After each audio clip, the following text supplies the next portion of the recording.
State. If you love college football, you get chills just saying the name. The Fighting Irish against the Nittany Lions. Holly Rowe will work the sidelines. Let's check in with her right now. Holly. Well, guys, you get chills just being down here. This is an electric atmosphere. And how must Jimmy Clausen be feeling tonight? It's his first start in college. Checked in with him in the pregame warm-ups nearly 2 hours before the game tonight. He was out on the field. He was looking loose. He was bobbing his head to the music, dancing. In pregame warm-ups, he looked crisp with his delivery of the ball. In the early stretch, just a few minutes ago, Charlie Weiss, his coach, came up to him and said, "Hey, man, are you doing okay?" Clausen nodded his head. He looks loose. He looks ready to go. The question now is how he'll perform, guys. Holly, he has never lacked for confidence, that's for sure. I think the bigger question for Notre Dame is how will their offensive line perform, because they performed very poorly last week against Georgia Tech. That's the key for Notre Dame tonight. Allen and Tate are deep to receive. Kevin Kelly, the small guy with a great leg, booms it into the end zone. Here's Notre Dame alum Regis Philbin to tell us about that Irish offense. After last week, we need not just to wake up the Echoes, we got to wake up that whole offense. And I think Jimmy Clausen is just the guy to do it. Maybe only a freshman, but he's been preparing for this his whole life. One thing is for sure, he'll be looking for senior tight end John Carlson. Had a big game last year against the Nittany Lions. And the O-line returns only 2 starters. Right tackle Sam Young and center John Sullivan. Those guys have got to do a great job protecting young Clausen. Regis, thank you very much. And it's the left tackle, Paul Duncan, who backs out early. And right away, you see the effect of this crowd. A longer snap count. False start. Number 72 offense. 5-yard penalty. Remains first down. Charlie Weiss told us they worked on Thursday indoors with a lot of noise. He felt very confident about their ability to handle the noise, but the first play out of the box, they have 2 linemen moving and they back up 5 yards. First and 15. Clausen to throw the first pass as a starter. Completes it out in the flat. A little swing pass to Armando Allen. Here's equipment manager Brad Caldwell to tell us about the Penn State defense. We have a young defensive line, but they're out there ready to prove themselves. Boy, if I could just get them to tuck their jerseys in during the game. At linebacker U, 3 guys second to none, led by co-captain senior Dan Connor. And finally, a great secondary. Oh, and by the way, Regis, is this your helmet or one of the 4 horsemen? He knew his name was Brad. He goes by Spider. Clausen swings it to Allen again. Down the sideline, a little juke and got free across the 30 to the 35. That will be the first down of the ball game. Well, the first 2 passes that Charlie calls for Jimmy Clausen, little swing passes. Get the ball out of your hands quickly, a nice, easy pass, and get the ball to a running back to make something happen. Get his confidence, Jimmy Clausen, get him involved in the game early, and a big first down on their first possession. Plus, with those calls, he said he can protect him by the calls in the formation. And he can slow down the Penn State defense with those little screens and swing passes as well. Armando Allen is the tailback. Got a lot of quicks, a freshman out of Hialeah, Florida. And they're counting on him. And Connor, the All-American middle linebacker, swallows him up. Connor playing the same spot that All-American Paul Posluszny played a year ago. He's moved inside. When he's in the middle, watch how quickly he reacts. Here he comes, he sees it, he floats out, and then makes a beeline to the tailback, and then a sure tackle once he gets there. No wasted steps, no wasted motion, right to the ball carrier, and wraps him up for the tackle behind the line. He would have been an All-American as an outside linebacker. Joe Paterno said this is probably a much better natural spot for him to play in the middle. Clausen is 2 for 2, 3 for 3. Completes the screen here. Allen, 45, dives forward to the 48-yard line. It looks like he has another first down. And he had his All-American candidate center John Sullivan out in front of him. And Tom Bradley told us in our meeting with him, I'm afraid they're going to come out and screen us a lot. They're going to try to slow our pressure down. 3 passes all have been some form of a swing or a screen, and they've all gone to the same guy, Armando Allen. Charlie Weiss said you're going to get a heavy dose of number 5. I don't mean that, that meant start and catch the first 3 passes. He caught 1 ball a week ago for 1 yard against Georgia Tech. Allen, good blocking up front. And Charlie Weiss promised that this Notre Dame front was going to be more physical than they were a week ago. I think they were surprised that Georgia Tech came out so strong and just punched him in the mouth. And he said the thing he was most surprised about is that they didn't do anything that we didn't expect or weren't prepared for, but we were not ready to handle the speed of the game. And everybody we talked to from Notre Dame said this week, up-tempo in practice, more of an emphasis on physical play, and more one-versus-one work to get ready for tonight's game. Travis Thomas, number 26, checks in as the new running back. Instead, they go out in the flat to George West Jr. They lost Samardzija and McKnight from a year ago, so they have to replace two of the best receivers in Notre Dame history. Sargent made the tackle. Last week, Notre Dame just had a horrible game offensively. -8 yards. They had 9 sacks. They played 3 different quarterbacks, and they tried to do different things. They started Demetrius Jones and tried to run a spread option-type offense. Jimmy Clausen didn't play to the last 2 series, but he's in there as the starter tonight, and they're off to a much better start. Clausen again, pressure coming, runs away from it.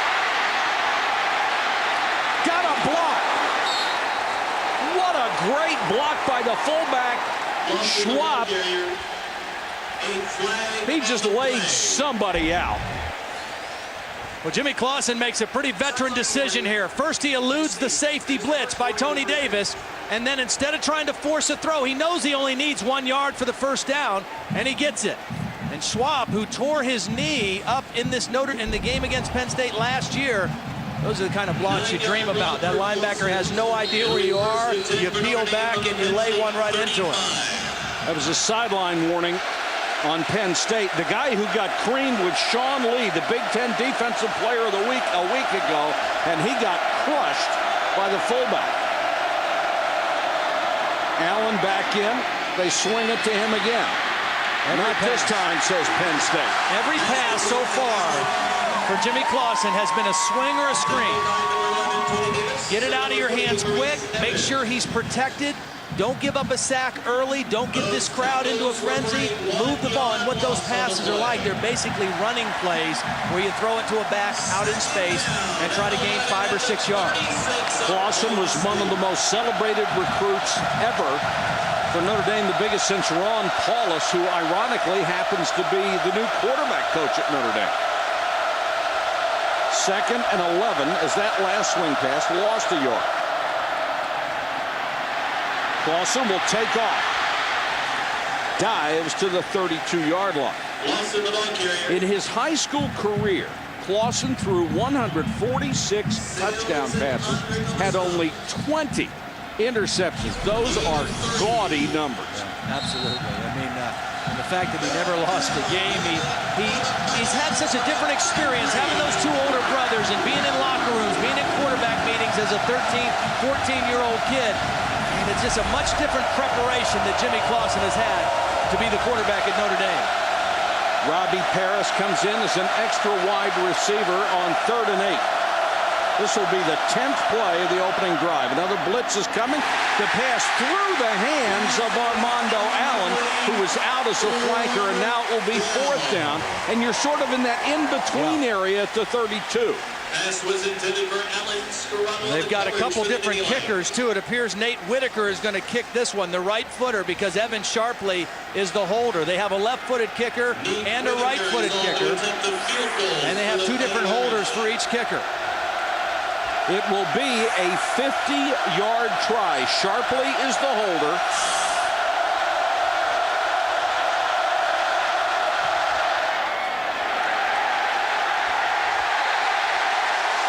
It's wide. So a very impressive opening drive comes up empty for the Fighting Irish. Nothing. ESPN's College Football Primetime is available on ESPN HD, presented by Pioneer Kuro HD TV. Penn State with the ball. They start at their own 33-yard line. And Morelli goes to the shotgun and has 5 wide receivers. Tipped at the line of scrimmage and still caught downfield by Jordan Norwood. Here's longtime Penn State equipment manager Brad Caldwell to tell us about the Nittany Lion offense. At quarterback, sharing the same number as Penn State great Todd Blackledge, number 14, Anthony Morelli, though I think he has a little stronger arm than he used to have, Todd. And finally, a solid offensive line led by center A.Q. Shipley, whose pants I can never get clean after a football game. Spider dissing my partner during the lineups. He's a star now. Penn State trying to run it with Austin Scott. Here's Irish alum Regis Philbin to tell us about the Notre Dame defense. To put it mildly, the new 3-4 scheme had a little trouble stopping the run last week against Georgia Tech. But on that defensive line, look for senior Trevor Laws to provide the leadership. And amongst the linebackers, keep your eye on team captain Maurice Crum. And in the secondary, look out for Tom Zibikowski. He's the boxer who's always looking for that knockout blow. Can we get Kelly to help Regis next time? No slap at Regis. I just like Kelly. Austin Scott with the carry again. Last week they racked up 236 yards on the ground, but that was Florida International, so it's real hard to tell. And I am concerned about it. That's a question I have. How good can this team run the football against a quality defense? Now, last week, Georgia Tech ran very well, and Tashard Choice ran for 196 yards. Most of that running came on outside runs. They were pretty stout inside, but they did not do a good job stopping outside runs. Georgia Tech averaged 6 yards a carry in that opening game win. Morelli throws into coverage, and it's intercepted by Darren Walls. Walls on the return, got blocking in front of it. One man to beat. Walls to the 5, touchdown. Touchdown Notre Dame. 74-yard interception return by the sophomore from Pittsburgh, Darren Walls. Todd, first he had great coverage, and then he turned in a terrific play. Well, he had great coverage. He was not fooled at all.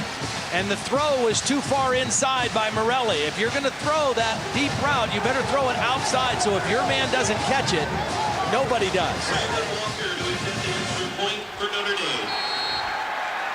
Morelli with his first interception of the season after a career day a week ago where he had 3 touchdown passes and almost 300 yards. Brandon Walker with the point after.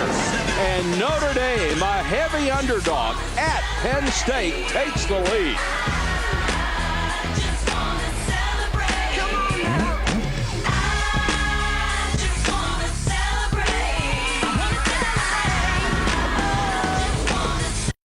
Notre Dame has taken the lead here at Penn State 7-0 on an interception return for a touchdown.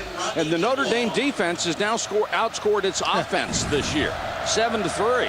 What a big play for Darren Walls. He's a Pittsburgh kid, played at Woodland Hills High School.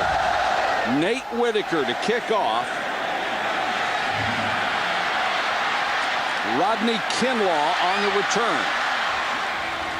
Down to the 24. Let's go back to that interception. That was a great play. Well, it was. It was a 3-deep coverage, which means it's a zone coverage, and number 2, Walls, is responsible for deep. Now, right here, you see his eyes are looking back at the quarterback, Morelli, so he sees the ball all the way. He knows the pass is coming, and again, the throw was too far inside, and Walls actually had a better play on the football than the intended receiver, Derek Williams. And then the excellent return on the back end. I think that kid played a little offense in high school. Absolutely. He Got looks like a skills. receiver. You're not kidding.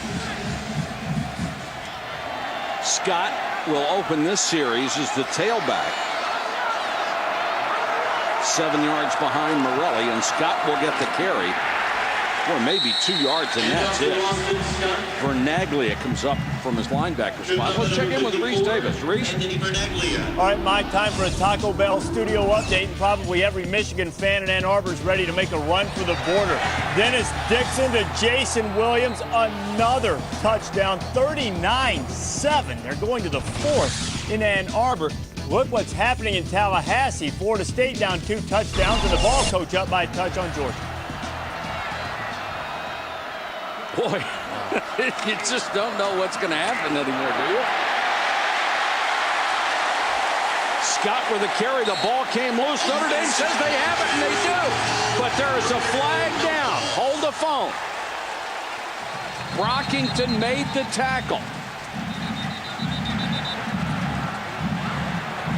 Well, the best thing that could happen to Notre Dame, in particular the freshman Jimmy Clausen, is for their defense to play well. Flag on the play.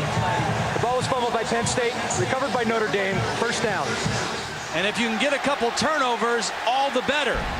They returned one for a touchdown. This time it sets up the Notre Dame offense in excellent field range. Brockington knocked it loose, a clear fumble. Bruton also reached in there, 27. And it's Notre Dame's football.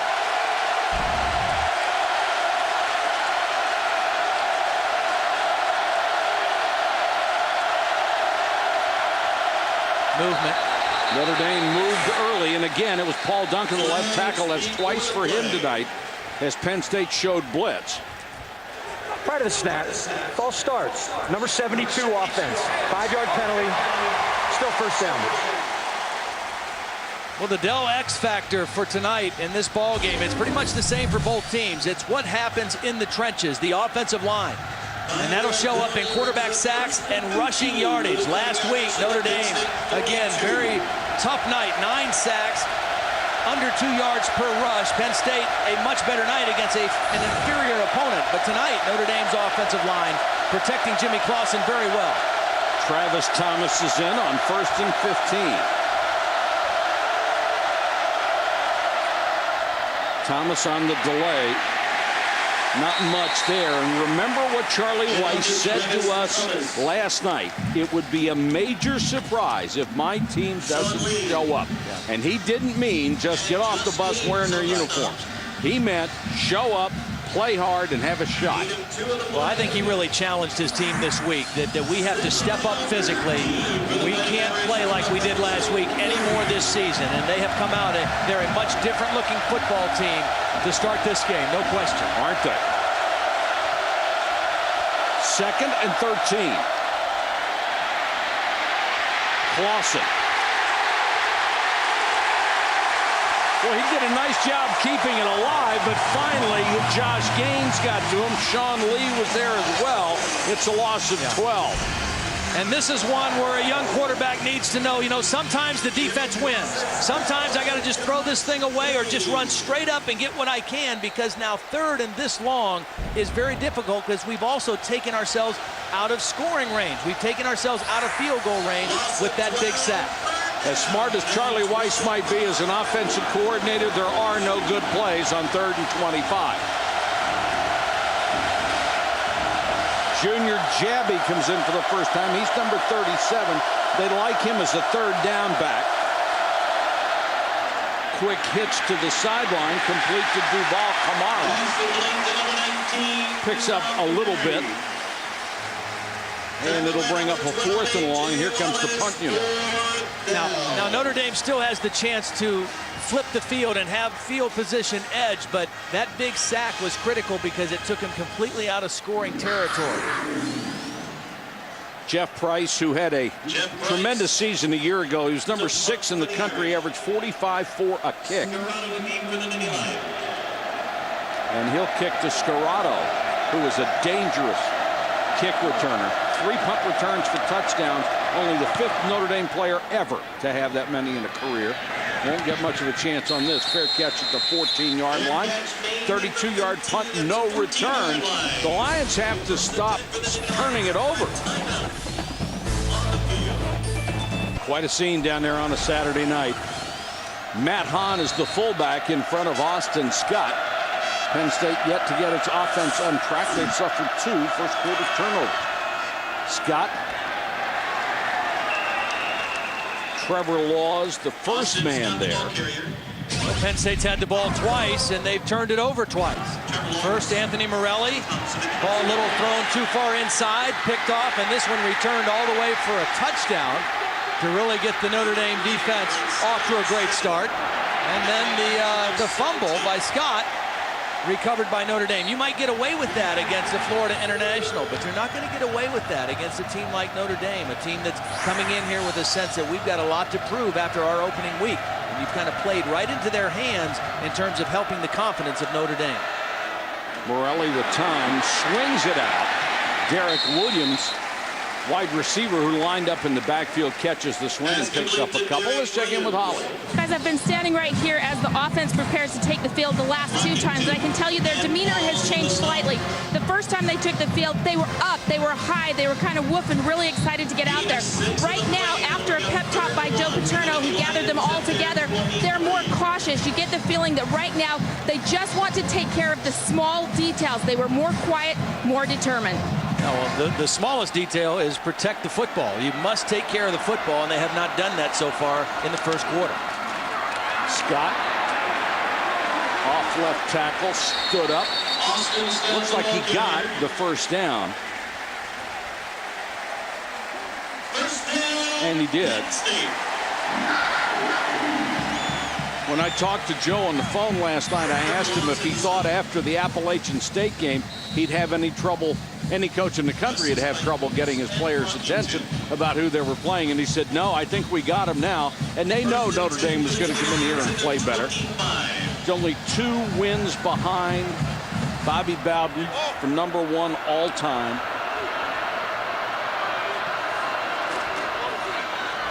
Swing pass is incomplete. That one off the hands of Norwood. Pass is incomplete. And what sometimes you forget about Joe Paterno, he's had such a brilliant head coaching career here. He was on the staff for 16 years under Rip Engel.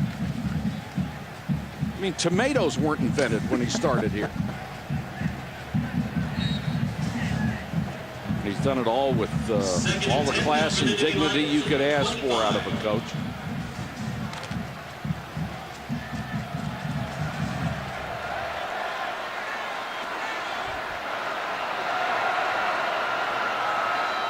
Three wide receivers for the Nittany Lions on 2nd and 10. Morelli, the draw to Scott.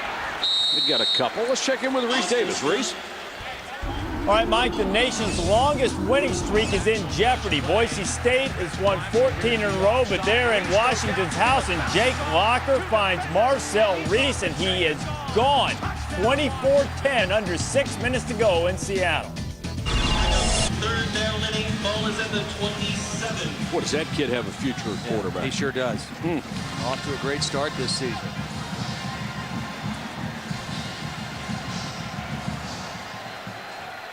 Penn State facing a 3rd and 8 late first quarter. 4-man rush. Morelli is flushed. Will get from behind. And they got him. Anthony Morelli goes down. Caught from behind by Maurice Richards, the 6'2 sophomore linebacker. Well, this isn't a blitz. It's a 4-man rush. Pretty good coverage downfield. It's man underneath with a couple safeties deep for help. And nowhere to go with the ball for Anthony Morelli. And another good stop by the Notre Dame defense. Boone will come on to punt it away. Zibikowski is deep. He stands back at his own 35-yard line. Zibikowski in much better shape this year.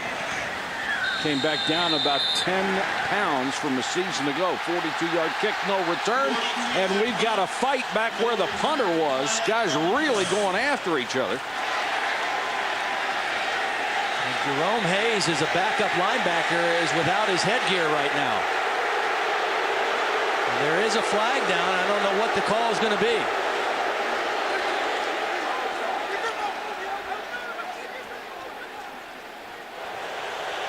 After the play was over, personal foul. Number 26, the receiving team. 15-yard penalty from the end with their catch. First down. That's Travis Thomas of Notre Dame. Well, yeah, this was pretty blatant and right in front of the officials. If you watch this play, going for the block, it's not there, and at the end of the play, I mean, Jerome Hayes has no helmet on, and they are just manhandling him there, and the officials right there watch it. I mean, that's an obviously had a not really very good smart view, play. didn't he? Yeah, he sure did. He took his sweet time. And I don't know what Travis Thomas was thinking. Yeah. But what started out as excellent field position for Notre Dame got a lot worse with that penalty.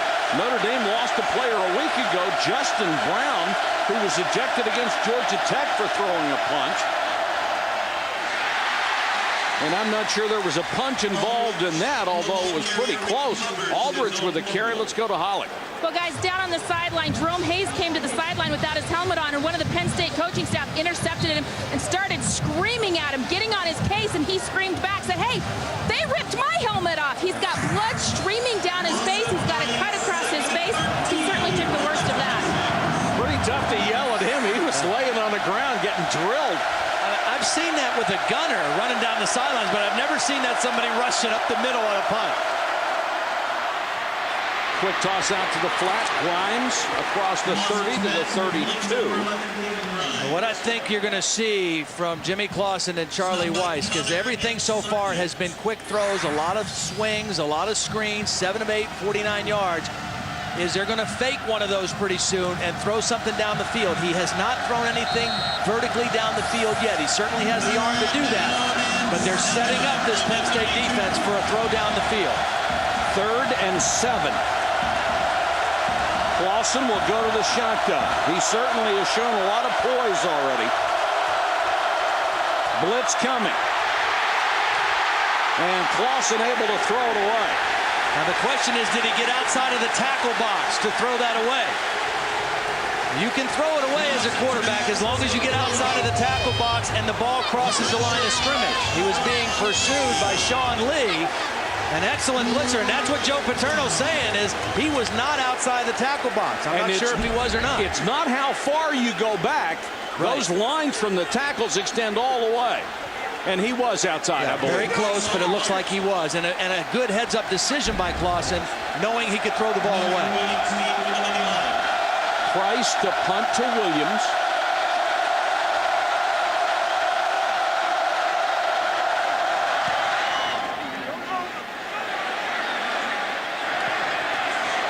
Williams got a block. Great cut. He's got a wall. Williams to the 10-5 touchdown. 76 yards for Derek Williams.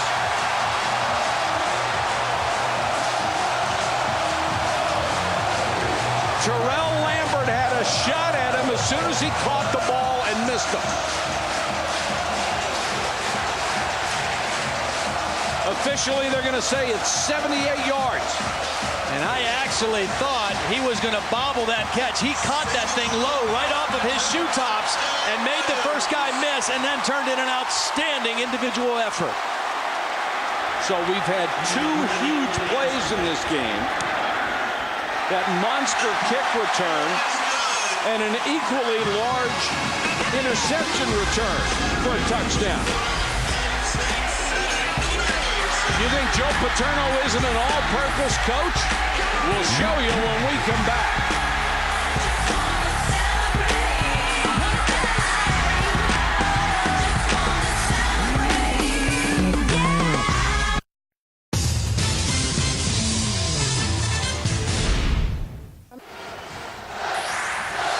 Back at Penn State, where Derek Williams has just returned the 2nd kick of his career for a score, and 2 huge plays here in the first half have resulted in a 7-7 tie.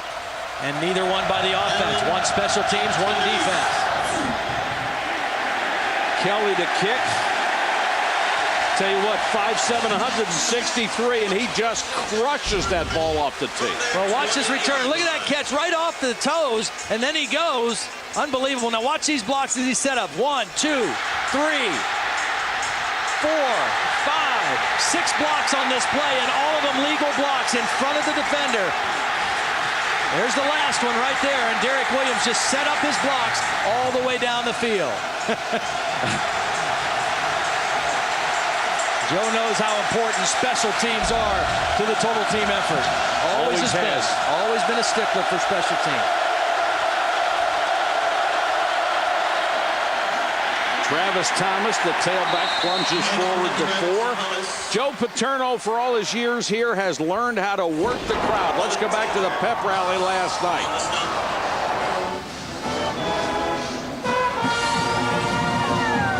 You know what? There's 2 ways to get the job done.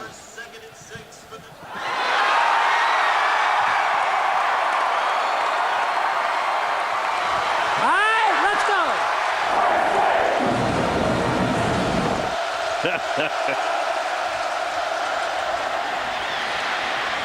Thomas again up to the 29. He's about a yard shy of a first down. Scarrato, the All-American safety, was in on the tackle.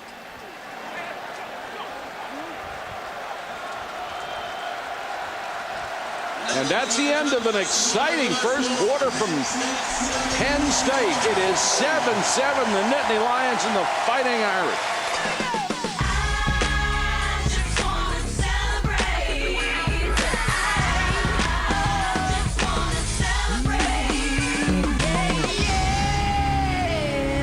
Back at Penn State where it's 7-7.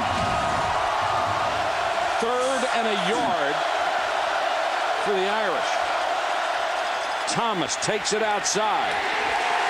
Flag is down as Scarrato came up from the hero spot and nailed him in the backfield. Now this is a great play by Scarrato. He led the Big Ten in interceptions last year with 6. He's a physical safety and came up and filled on that running play just the way you want your safety to do it. Anthony Scarrato's played a lot of football. Here he is. Now watch as he reads this. He's going to fill that running lane right there on the short yardage play. He's up close to the line of scrimmage. He reads it. He fills. He slips in front of the fullback and makes the sure tackle for the stop on 3rd and short. And Scarrato will now drop back to take the punt of Jeff Price. Excuse me, Derek Williams is back. Yeah, I think I'd keep him back there. Yeah, I would too. Will they kick to him this time?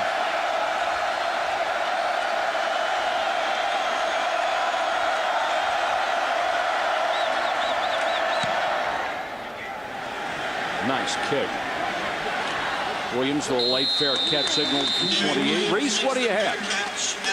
Michael will take you around the family of networks. On ESPN2, the ball coach who got shut out by Georgia last year, only the 2nd time in his career. South Carolina has a touchdown. They're on top of the Dogs in Athens, Georgia with the ball. Stafford completes the pass there. And on ABC, this continues to drip. The torture for Michigan down 39-7 against Oregon. 6 and change to go in the 4th. I'm surprised by that Michigan. I thought Michigan would do the same thing that I'm seeing in Notre Dame, that they would bounce back, that they would play with a renewed sense of urgency. I haven't been watching that game very closely, but that is a surprise to me. That's not even a dead cat bounce. That's no bounce at all.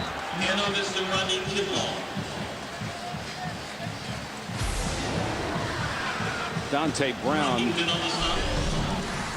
See what happened last year with Michigan. Had the great start. They lost their last game to Ohio State in a much anticipated 1 versus 2. Then they got beat pretty handily by USC. And then, of course, the upset for the ages last week to open the season with Appalachian State at home in Ann Arbor. So they look like 0-4 since the death of Bo Schembechler. Kinlaw comes in, gets his chance to run a little bit, and Travis Law has stopped him in his tracks. At Notre Dame front wall, Trevor Wall has done a lot better this week, although they played the best of any unit last week for Notre Dame against Georgia Tech. They actually held Tech to 3 field goals early when the offense kept putting them in a hole. Yeah, their red zone defense was pretty good last week, and in the first half they held Georgia Tech to 0 for 6 on 3rd down. It just ultimately they wore down in that ball game, but Trevor Law is one of the real leaders up there, a 5th-year senior playing that defensive end. 3rd and 10 for Morelli. Here comes the blitz. They pick it up very well. Morelli throws complete, and he's going to have a first down. Good catch and a good pass by Terrell Golden. McCarthy made the tackle, the free safety, but not enough Not in time to prevent a first down. Well, Morelli does a nice job of staying right in the pocket. He finds his receiver coming across the field, Golden, and Golden shows some strength. Not only catching the ball, but then dragging the defender with him for the first down. Because if he goes down right where he catches it, it's short of the first down. Golden a little bigger than some of these other Penn State receivers at 6'3", 212. First down to 39. Morelli with a pump fake. Now he wants to go deep, and the receiver and the defender collided and went down. That's going to be called incidental contact and no flag. Walls 2 against 2. Walls against Williams. See, that's what I expect to see Notre Dame do the next time they get the ball, because they've thrown a bunch of short throws. Penn State didn't really set that up because they haven't thrown a lot of short throws, but Notre Dame has. 2nd and 10, breaking through is Kinlaw. Got him on a quick count. It's the first quick count that Anthony Morelli has used, and they caught the Notre Dame defense not quite ready and snuck Kinlaw in there for a nice play. The Notre Dame defense was still trying to get reset when the ball was snapped, and they almost got the first down. Kinlaw again. They stretch it out. He's got nowhere to go, but does sneak into Notre Dame territory. New defensive coordinator for Notre Dame this year, Corwin Brown, who they hired away from the New York Jets, a rising star in the coaching ranks. Rick Minter was the coordinator a year ago. He was fired after Notre Dame really just gave up tons of yards and tons of points. Every time they played in a big game, they got waxed. Well, and they've made a radical switch from a 43 defense, or 4 defensive linemen and 3 linebackers, to a 34 defense, which is 3 defensive linemen and 4 linebackers, 2 inside, 2 outside. They wanted to get a little more speed on the field by doing that, be a little more aggressive. Plus, defensive linemen are still the hardest things to find. Guys that can dominate. And if you go with a 3-4 and you get speed enough to play it, you're in pretty good shape. Yep. But you better have somebody in there over the nose that can hold his ground and be an anchor. If you're going to play a 30 defense, you better have a pretty good, solid guy in there lining up over the center. Because he's going to have to take on 2 blockers all the time and just eat up some space. In this case, it's Pat Kuntz, the junior from Indianapolis. Morelli with good protection, throws, and off the fingertips of Mickey Schuler, the tight end. And if that name sounds familiar, yes, it is. The son of the Mickey Schuler. Dad was a great tight end. Penn State, also with the Jets. Mickey Jr. had 4 catches for 54 yards last week and a touchdown.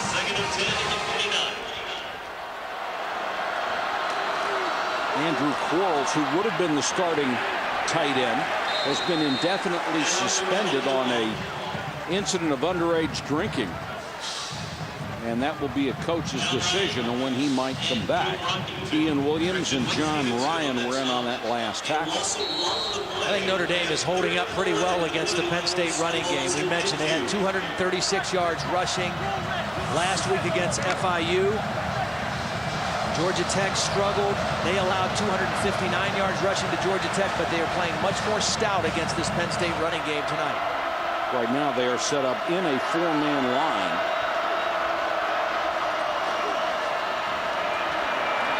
Morelli again with time, batted down at the line of scrimmage, and Trevor Law's got a hand on that before he went to the ground.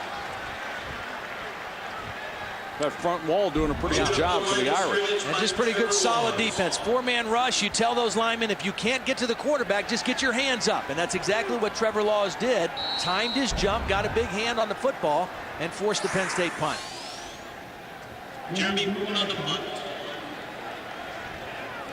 Boone to kick to Sibikowski. Beautiful punt. Just went into the end zone. When we come back, we'll take a look at how some other highly publicized teenagers performed in their first time on the big stage.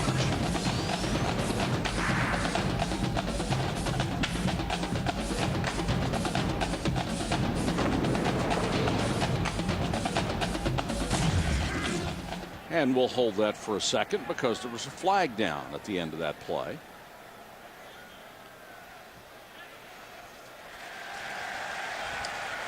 Holding on Notre Dame. back them up even further. It looked like they were going to dodge a bullet on that punt, getting it to 20 because it went into the end zone, but now they're going to be backed During up. the kick, holding. Receiving team.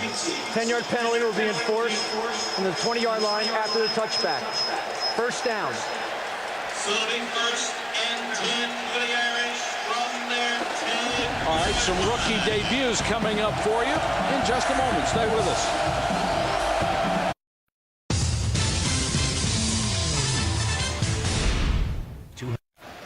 Well, members of the Clausen family here. That's Kathy, Jimmy's mom. That's Jim. They came from California. That's Casey. He's living in California, played at Tennessee. And there's Rick. He came in from Chicago. So they're here to support the youngest member of the family, Jimmy, who's really off to a pretty good start here in his first start against Penn State. Certainly acquitted himself quite well so far. Here he throws the out, complete to David Grimes. Probably the guy with the best hands on this team. Let's go to Holly Rowe. Well, we bumped into the Clausens last night at the hotel, and I asked his mom, Kathy, what the nerves were like in the family. And she said, you know what? We're really not nervous. He has been preparing for this for so long. When he was just a little boy, he told me, Mom, I wish I could just skip high school and go straight to college. He loved seeing what his big brothers were doing. So really, he's pointed forward to this. She said, honestly, no nerves for us. I got a comment about that after this play. And they'll whistle it dead. Go ahead. Well, my comment is, knowing this from personal experience with my mom, moms don't get nervous till they see their son get hit really hard. Number 89, offense. 5-yard penalty. Still second down. Then they get nervous and mad. Yeah, then they get a little nervous. Now, you know, Jimmy Clausen was 42-0 in high school, so I don't think he got hit a whole lot of times at Oaks Christian. But, you know, you play this game at this level, you're going to get hit. But very supportive family. I've enjoyed knowing them through the years, covering both Casey and Rick in their nice careers. People. Very nice people. And after Jimmy Clausen committed to Notre Dame, his dad, Jim, went door to door in the houses around the stadium until he could find one he could buy. And he finally found one. Thomas trying to get outside. Notre Dame does a good job of stringing it out. Let's check in with Reese Davis. Reese? All right, Mike, down at Kyle Field in College Station, Texas A&M led a 19-0 lead, get away against Fresno State. It was tied at 22 until Big Jaworski Lane finished off an all-rushing 88-yard drive to give A&M a 29-22 lead. And the nation's longest winning streak is over. Boise State loses after 14 straight wins. Washington, the 2-touchdown victory. Reese, thank you. Washington's going to be somebody that you got to deal with right away. Well, and the team everybody's thinking might be the Boise this year, TCU, a big chance tonight against Texas in Austin.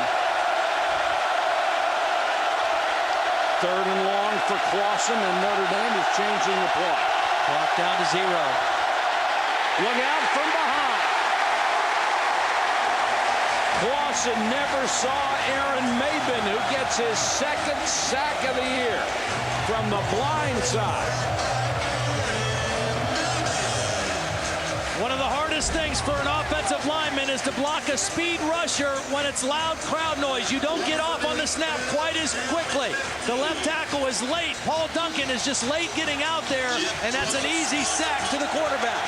The noise plays a big factor in that, and Aaron Maben, with his speed, got to Clausen. And now Price will have to kick out of the end zone, standing under the goalpost. Williams is near midfield. Good kick. Williams at the 49-yard line. They'll start from there. Here's a look at how some other highly publicized teenagers performed in their debut on the big stage. Tiger Woods at the 95 Masters. He finished 41st. Done pretty well since then. LeBron James, 25 points, 9 assists in a loss at Sacramento coming out of high school. Sidney Crosby in hockey had an assist on the only goal scored by the Penguins in a loss to New Jersey. Right now, you'd have to say Clausen in his debut, better than the rest. Pretty solid. He's showing a lot of poise and presence. I think they're going to have to try to stretch the field on Penn State a little bit the rest of this half. Morelli with 2 receivers wide open on the right side. Takes the long one. completes it to Dion Butler, who had 48 catches a year ago to lead the ball club. The strength of this team really is their wide receiving core. They've got excellent skill, and Butler is the go-to guy. Excellent work on the sideline with his feet. Makes the catch, knows where that sideline is, and gets the 1 foot down. Actually, counting the tight end, he had 3 guys open. Scott, 50-year senior from Allentown, Pennsylvania, taken down by Brockington. Austin Scott's an interesting story. He came here, he was a very highly recruited guy, had a great high school career at Allentown. Didn't play right away, got a little frustrated. Didn't play at all last year, but the year before, 5-yard penalty for a first down. the year before when Tony Hunt was injured and couldn't play in the Orange Bowl against Florida State, Austin Scott stepped up and played outstanding, gained over 100 yards in that 3 overtime win for Penn State. And he would have gotten a lot of time last year, even with Hunt here, but he hurt his ankle early, and they just decided, you know, why blow a year when you could use him this season, so they redshirted him. And he came back as a fifth-year senior. 1st and 10, Morelli under pressure. Great job. Throws in the flat. Boy, you bet. Just get rid of that. He was very calm about it, didn't rush it, got it out to Matt Hahn. Justin Brown was the guy who was putting pressure on from his defensive end spot. Well, what you teach a quarterback on a bootleg like that is, as soon as you make that fake, you have to get your head and eyes around right now. Watch how quickly Morelli gets his eyes around. So he knows where the pressure is. He stops and delivers a football. If he's late getting his head and eyes around, he gets clocked on that particular play. 7 minutes, 45 seconds to go in the first half. 2nd and 5. Penn State with its most impressive drive so far in the ballgame. Scott powers his way inside the 25. And it looks like they're being a little more physical right now than Notre Dame after the Irish had held up well early. Well, again, it's still, you know, you can get as fancy as you want in football. You can have formations and spread offenses and all that, but it's still, the game is determined in the trenches. It's determined by the big guys who controls the line of scrimmage. And in this particular drive, Penn State is having the better of it. Great offensive lines can make average backs look like All-Americans. 7-7 second quarter.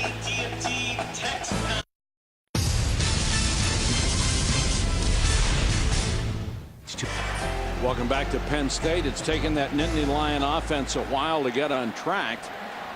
But this is a much better drive than they have shown all night. 21 plays, only 46 yards. The first 4 times they had the ball. This drive, much better. Scott picking his way inside the 10. I think the key for Penn State this season, and I really think if their offensive line develops, and if Anthony Morelli continues to grow as the leader and the quarterback, this team, I think, can contend for the Big Ten championship because their skill at wide receiver is excellent, and I think their defense is fast. They're young up front, but they're strong at the linebackers, strong in the secondary. I just think it's a team that if those 2 components, quarterback and offensive line, really develop and mature as this season goes on, they're going to be a very difficult team to beat. Galen Hall, the offensive coordinator, who comes back to Penn State. Over the middle, touchdown. Nice throw to Jordan Norwood, and Norwood got to the goal line and dived for the score. He is already in the top 15 all-time for Penn State wide receivers. A lot of times when a defense feels like it's slipping away a little bit on a drive, they decide we got to do something to change it. We got to blitz. Notre Dame came with a blitz, but it came right into the face of Anthony Morelli. He saw it, read it, and calmly made the throw to Norwood for the touchdown. And the Penn State Scottish contingent obviously enjoyed that one. Kelly for the point after. 6 plays, 51 yards, only 2:17 off the clock as Penn State takes the lead at home over Notre Dame.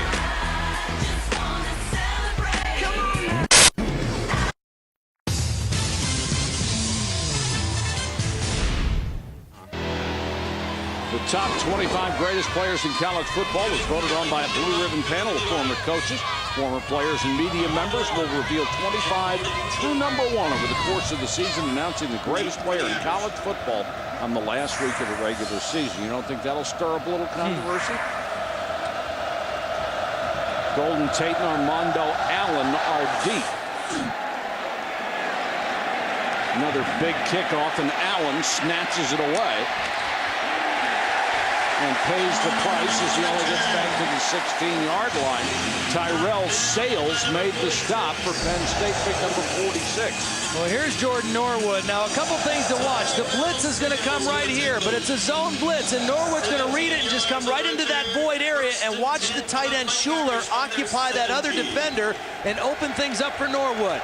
Norwood sees the gap. He waits right in there for the football and then turns straight up the field into the end zone before Zibikowski can hit him. It's an excellent read by the quarterback and the receiver against that zone blitz. The last 4 Notre Dame drives have produced a total of 7 yards. They have all been 3 and out. And again, Clausen is going to make a living with those short throws out in the flat. David Grimes, I think the first 5 passes were either screens or swings. Yeah, almost everything. He's thrown 1 out route. That's the only one that I can remember that was down the field at all. And, you know, a lot of that is, again, to protect him, both physically and emotionally, you know, get him involved in the game, feeling comfortable. But what they're finding out from this Penn State defense is they tackle pretty well in space. I mean, they're letting them catch him, but they're not letting them break tackles and make big plays out of them. Armando Allen is the tailback, and Allen gets up to the 24. They need to make the 27 for the first down. Tony Davis makes the tackle. Talk about Jimmy Clausen, where he's throwing the football. I mean, his numbers percentage-wise are pretty good, 9 of 11. But look at that, only 61 yards worth of completion. Everything is short, nothing over 15 yards to this point. Now, he doesn't need to throw a 15-yard pass on this 3rd down play, but eventually they've got to stretch this Penn State defense a little bit more. And if they fall behind by more than a touchdown and it starts getting a little later, they're obviously not going to be able to live throwing little check down passes. Clausen goes downfield, this one, and overthrows. That was a pretty good throw outside over the outside shoulder, but you know, working against a pretty good corner. Justin King is one of the best lockdown corners, not only in the Big Ten, but in college football. Great speed, he gets his eyes around, he sees it, but that's where you have to throw that ball. That's a beautiful throw out over the outside shoulder. Either your guy gets it or nobody gets it. Intended for George West, slightly overthrown. 5 drives in a row have gone 3 and out now for Notre Dame. Price to punt to Williams.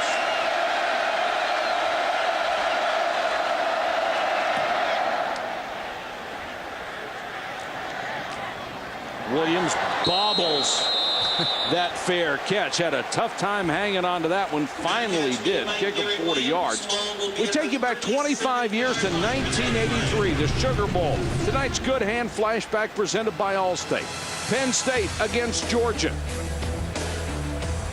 That face looks familiar. You're right. Kurt Warner gets this touchdown. And then Todd Blackledge with a beautiful 48-yard scoring pass to Greg Garrity. Penn State wins it 27-24. First national championship under Joe Paterno.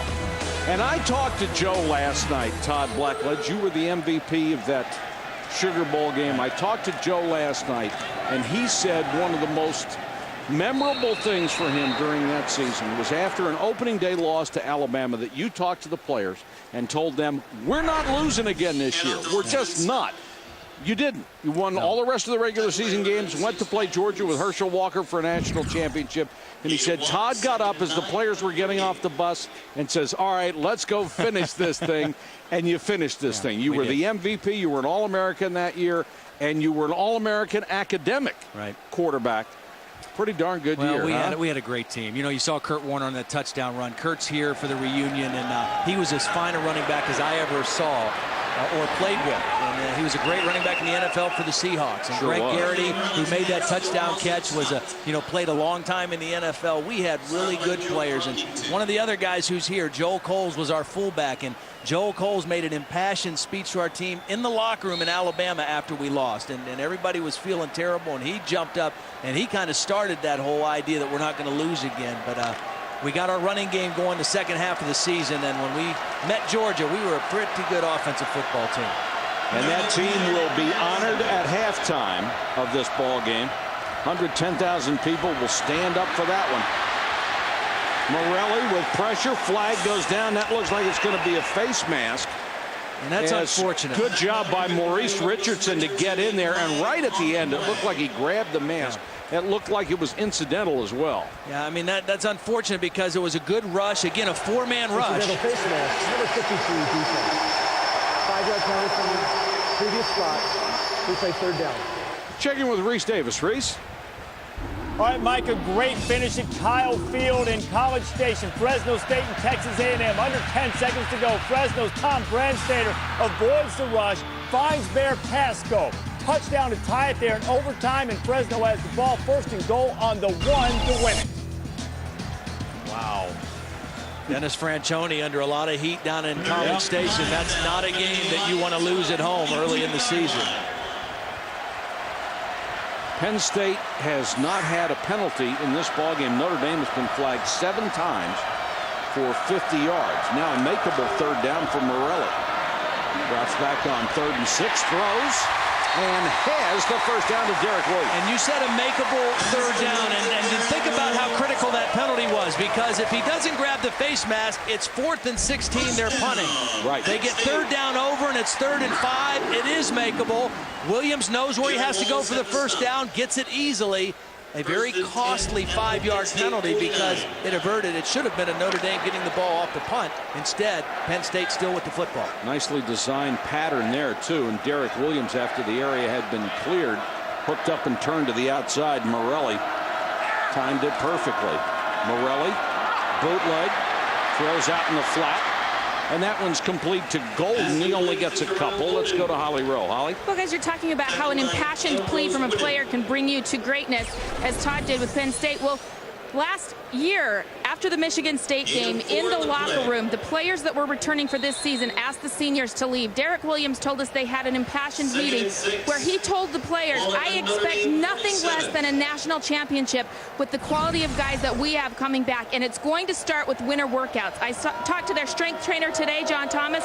He said it was one of their best seasons, if not the best, one of the best ever. Guys, they really believe they've got that potential within this team. And Holly, I truly believe if you don't set the standard high, and here, this trick play is going to blow up in their face. Ending up with the ball as Deion Butler and Justin Brown was waiting for him. They'll lose significant yardage on that. Todd, I think if you don't have a goal of a national championship, you have no chance to win a national championship. Yep, set that as your highest goal. You also set other goals, go undefeated at home, win the Big Ten championship, whatever they are, but that needs to be your ultimate goal. And these guys, recognize that. Brings up third down and 17. That was a really well-played defensive play by Justin Brown. He stayed at home. That was a double or triple reverse. They were really trying to get tricky on that one. Justin Brown snuffed it out beautifully. A lot of discipline by the Notre Dame defense. 3rd and a mile. Morelli with time, and poorly thrown that time, intended for Scott in the flat. Looked like he threw it flat-footed and just airmailed him. Well, he threw it flat-footed, and he also threw it with his feet pointing down the middle of the field and tried to throw it out to the side. And that's a lot of times you don't realize how important your feet are to being an accurate thrower. It has more to do with your feet than it does with your arm. That's where the ball goes, isn't it? Where your feet point. And Tom Zibikowski deep for the Fighting Irish. Zibikowski is deep. Boone to punt to him with only 1:19 to go in the half. Beautiful high spiral. Zibikowski backs to the 10 for a fair catch. Reese, what do we have at halftime? All right, Mike, coming up on the Pontiac Performance Halftime Report, we'll break down the Whoa Blue as Michigan's struggles continue. Big test for Big 12 teams. One pass with flying colors, another in a bunch of trouble. And we'll take you down to the Bayou to look ahead to the defensive struggle between Virginia Tech and LSU tonight Mark Maluholtz will join me, and we'll see you guys in just a little bit. First and 10. Well, here's an interesting statistics for you. Neither Notre Dame and Michigan together have never been 0-2 to start a season. And that's what they're looking at right now. How's that for turning college football upside down? Clausen can't find anybody. Got to throw the ball. That's a sack on the quarterback. Yep. Got to throw that one away. Jerome Hayes, the sophomore defensive end who moved from linebacker this year. Didn't get there initially, but Clausen just held the ball, finally had to eat it. Again, sometimes the defense wins, and you don't want to take this sack because that just revs this crowd up even more, and you're backed up by your own end zone to begin with. You know, he threw 42 touchdowns, I think, and only 6 interceptions as a senior in high school, so he's not used to throwing picks. No. And you don't want to, but it's okay to throw it up in the cheap seats. Well, I think with that record, he's not used to getting sacked either. Yep.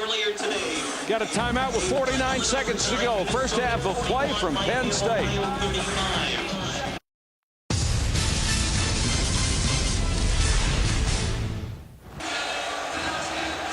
Notre Dame's offense has been anemic for the last 5 drives. 16 plays have produced only 7 yards and no first downs. Very important for Jimmy Clausen and Notre Dame to be smart here in the last minute of the first half. Travis Thomas back to the 5-yard line. If you're wondering how many timeouts the teams have, this little graphic right up there, you see those 2 yellow dots under both Notre Dame and Penn State, both teams with 2 timeouts. It doesn't appear that Notre Dame wants to use them, but certainly Penn State wants to use a timeout, force a punt from deep in their territory. On Monday night, we'll have ESPN with a doubleheader of Monday Night Football, 7 Eastern, the Ravens and the Bengals. Then at 10:15, it's the Cardinals and the 49ers. Don't miss the return of Monday Night Football on ESPN this Monday night. Few alumni of these 2 teams active in the NFL, playing on Monday Night Football. Yeah, interestingly, San Francisco with 2 former quarterbacks, Arnaz Battle and Michael Robinson. Battle from Notre Dame and Michael Robinson, who led Penn State to their last Big Ten championship, both playing different positions in the NFL and doing well. Levi Brown, the big Penn State lineman, is the kind of guy who's got to change the culture of the offensive line out in the desert, because that's where they have always been really, really bad. Because they've got Russ Grimm coaching out there, so that'll be a difference. 3rd and 15 for Clausen, backed up in his own end. Draw play. Thomas, Armando Allen, nothing doing. And Penn State can stop the clock one more time. Right now it's running and they haven't done anything. Don't understand. I think they did just now. I'm surprised they didn't stop it 6 or 7 seconds ago. Looked like a little indecision on the Penn State sideline whether to take the timeout or not, but they certainly lost 6 or 7 seconds.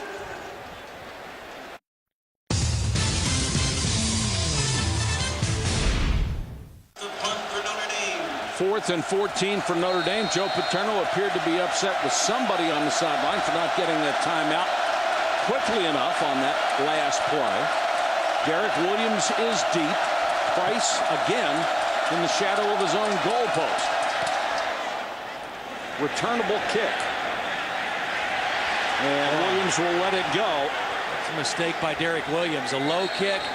You got to make every effort to field that. They weren't going for the block. They were setting up the return. With the roll, they got 57 yards on that kick. He's taking his anger out on Tom Bradley, who's been there not as long as Joe, but longer than most anybody else. I mean, Tom played at Penn State. He was a GA when I was in school here. Then he was a special teams coach. He's worked his way up to, they don't call him defensive coordinator. They say in charge of the defense, which he's been for the last several years. It's a 6 or 7 second difference. Yep. See if it makes any difference at all. 22 seconds to go in the half, and Morelli goes to the shotgun. Flushed. And stayed in bounds and lost the ball. Anthony Morelli, the ball carrier. made 2 mistakes on the same play, and Notre Dame gets it back. You have to wonder what Morelli is thinking on that play, and so does Joe Paterno. Well, with no timeouts, I mean, if you're calling plays to try to move the football, as a quarterback, you either have to do one of 2 things: throw it away or run out of bounds. You don't stay in bounds, and you don't carry the ball loose like that. I mean, that's a mistake that a senior quarterback shouldn't make. Zibikowski hit him and knocked the ball loose. Trevor Laws recovers it. And I mean, you make either one of those mistakes and it's bad, but he made them both. Right. I mean, if you are calling a play to just run the clock out, that's one thing. But that obviously wasn't the case. It was a pass play. And if it's not open, you throw the ball away and play the next down, or you run out of bounds and stop the clock with no timeouts. And whatever you do, you hold on to the football. Now, Notre Dame has 2 timeouts left. Whitaker, check it, they have 1 left now. And Whitaker has an extremely strong leg. I was watching him in practice. He was kicking 50-yard field goals, and they were good by about 12, 13 yards. And now they're going to review this last play. You know, interestingly enough, Anthony Morelli last year in this game out in South Bend, the first possession of the 3rd quarter, they were down 20-0. He had a critical fumble that was returned by Zibikowski 25 yards for a touchdown that put Notre Dame up 27-0. It was a really key mistake in that game a year ago. Obviously, they have the lead right now at home, but not the kind of mistake that you want to make as a senior quarterback. Physical errors are one thing, but he made 2 mental errors on the same play. One staying in bounds and not getting down to the ground, getting hit and losing the ball. After review, video confirms the call on the field. First down, Notre Dame. They do a really good job with instant replay in college football. Actually, every play is reviewed. Most of them are just reviewed so quickly you never know it. You know, it's interesting, when we talked to Joe Paterno the other day, when he was talking to us about Anthony Morelli, he says, I think he's really come on. I think he's really developed. He's shown great leadership, but the only thing is every now and then he tends to lose his focus and either makes a bad throw or he's late on a decision or something. And right there, that was a case of Anthony Morelli just kind of losing his focus in that moment, what he needed to do for his football team. So can Notre Dame take advantage? Time for probably 1 play and a field goal try. They have 1 timeout left as well.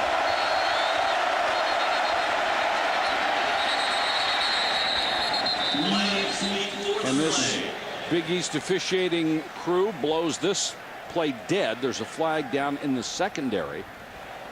Prior to the snaps. Delay game. Offense.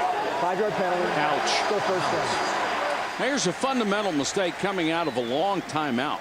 That they don't get the play in time or get it off in time.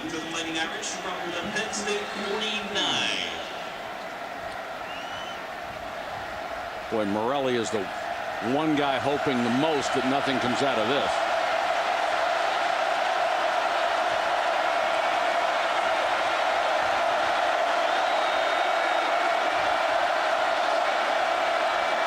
Clausen drops back under center, and there is the swing out in the flat to Armando Allen. Didn't understand that call a whole lot. I mean, that's what they've done the whole first half, and it's been effective earlier in the game, but he stays in bounds. They have to waste the timeout, and they're not even in field goal range. So now the only choice they have is to take 1 shot to the end zone. I mean, certainly Clausen has a strong enough arm to do that. But that play call right there, or at least the decision of where to throw the ball, was a little surprising. Well, you just assume they got to throw the ball 20 yards downfield to give their field goal kicker any kind of a try. And now you expose your quarterback if you drop him back there to throw the bomb, and it's liable to be picked off as well. Well, you don't mind so much about the pickoff here. All you want him to do is make sure he gets the ball to the end zone, because the clock will expire while the ball's in the air. So you just want to make sure you throw that ball down into the end zone, and you have a group of your receivers that go down there and try to go up and catch it at the height of your jump. Of course, Penn State will do the same thing in defending this play.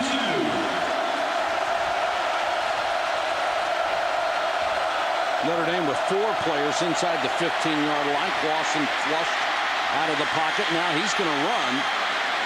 And Clausen gets out of bounds after time expires. That is the end of the first half with our score, Penn State 14. Well, it's a first half full of big plays, and actually, considering the way Notre Dame performed a week ago, pretty good first half for the Fighting Irish, and Charlie Weiss was right in his evaluation.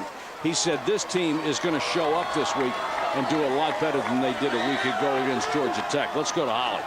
Coach, how do you assess your young quarterback's management of the team in the first half? Actually, I thought he did a decent job. And we had the one problem with the snap count where I was calling timeout. I wasn't giving the timeout on the sideline, so that's why that play was all screwed up. But other than that, I think he's been managing the game fine. All right. We got to give him a little bit more protection. All right, thanks, Coach.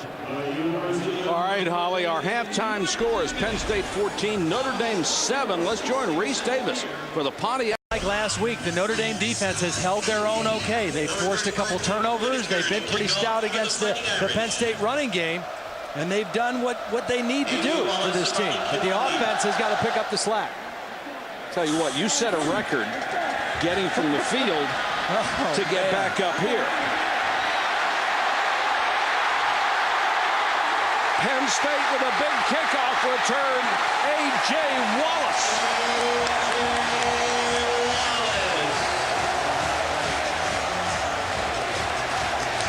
A.J. Wallace is a defensive back, but he's got offense in his background. He's actually done a little bit of both. Number 12, watch him set up the wall, then break outside. Again, excellent blocking. We saw it on the punt return. We see it now on the kickoff return. And Bryant shows excellent speed down the sideline. 65 yards on the kickoff return. The best part of Penn State today has been their special teams. So they set up shop at the 27-yard line. And they go straight up the gut with Scott. And off to Austin Scott. John Ryan, the strong side linebacker, brought him down. Ryan and Trevor Long shared the tackle. Gain of about 3.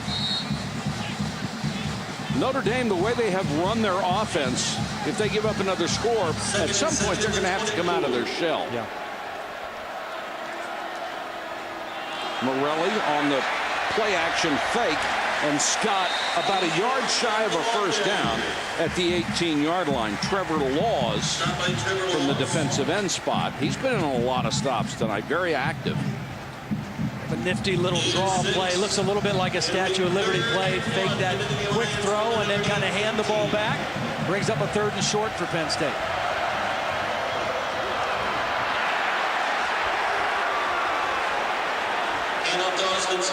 That play was made by the nose tackle, Pat Koontz, number 96, got penetration into the backfield and forced the back to stop and try to change directions. 3rd and 1, if you give up penetration right on the inside, you're going to have a tough time converting. So the defense stands, and they'll bring on Kevin Kelly to try the field goal. Jeremy Boone, the punter, is the holder. This will be a 37-yard try to go up by 10. And gets it through the left upright. So the big kickoff return to start the half results in a field goal, and then they go up 17-7. When we come back, my basketball partner, Dick Vitale, will be here.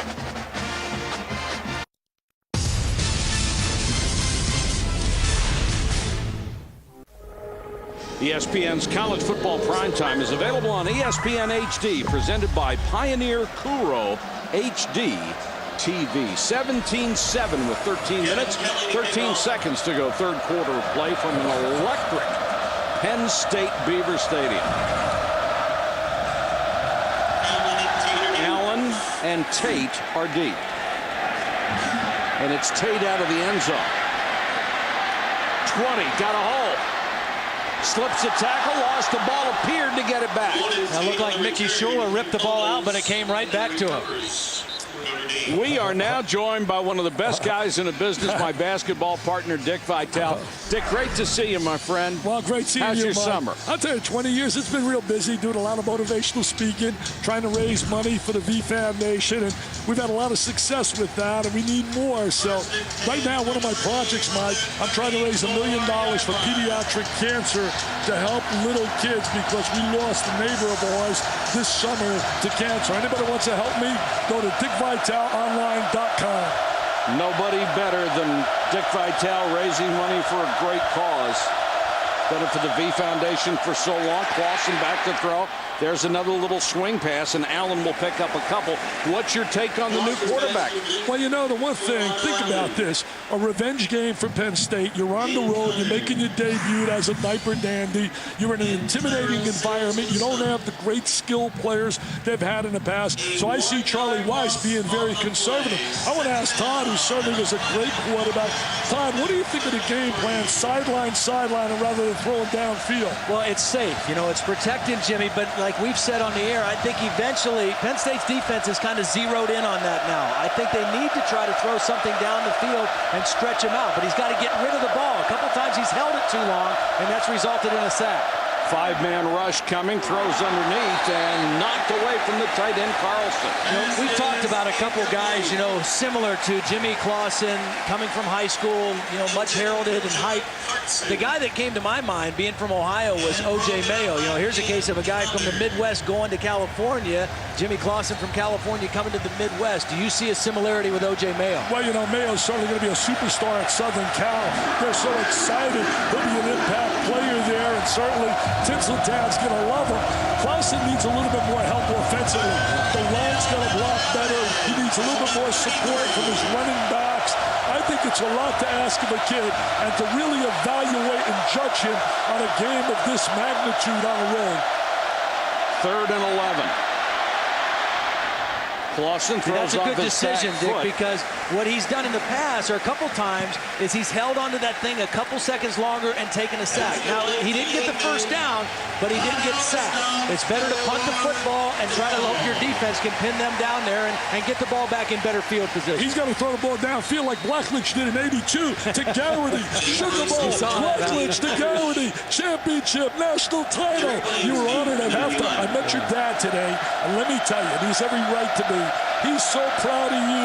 It's unbelievable. Well, I'm proud of him, too. He's a good man. Good man. And he was a great line coach.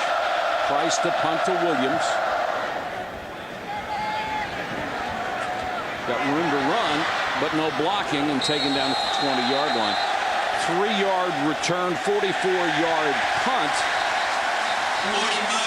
What about your top 5 teams, Dick? Well, you know, college basketball, Mike, I can't wait to work with you, Dan Schulman, Brad Nessler.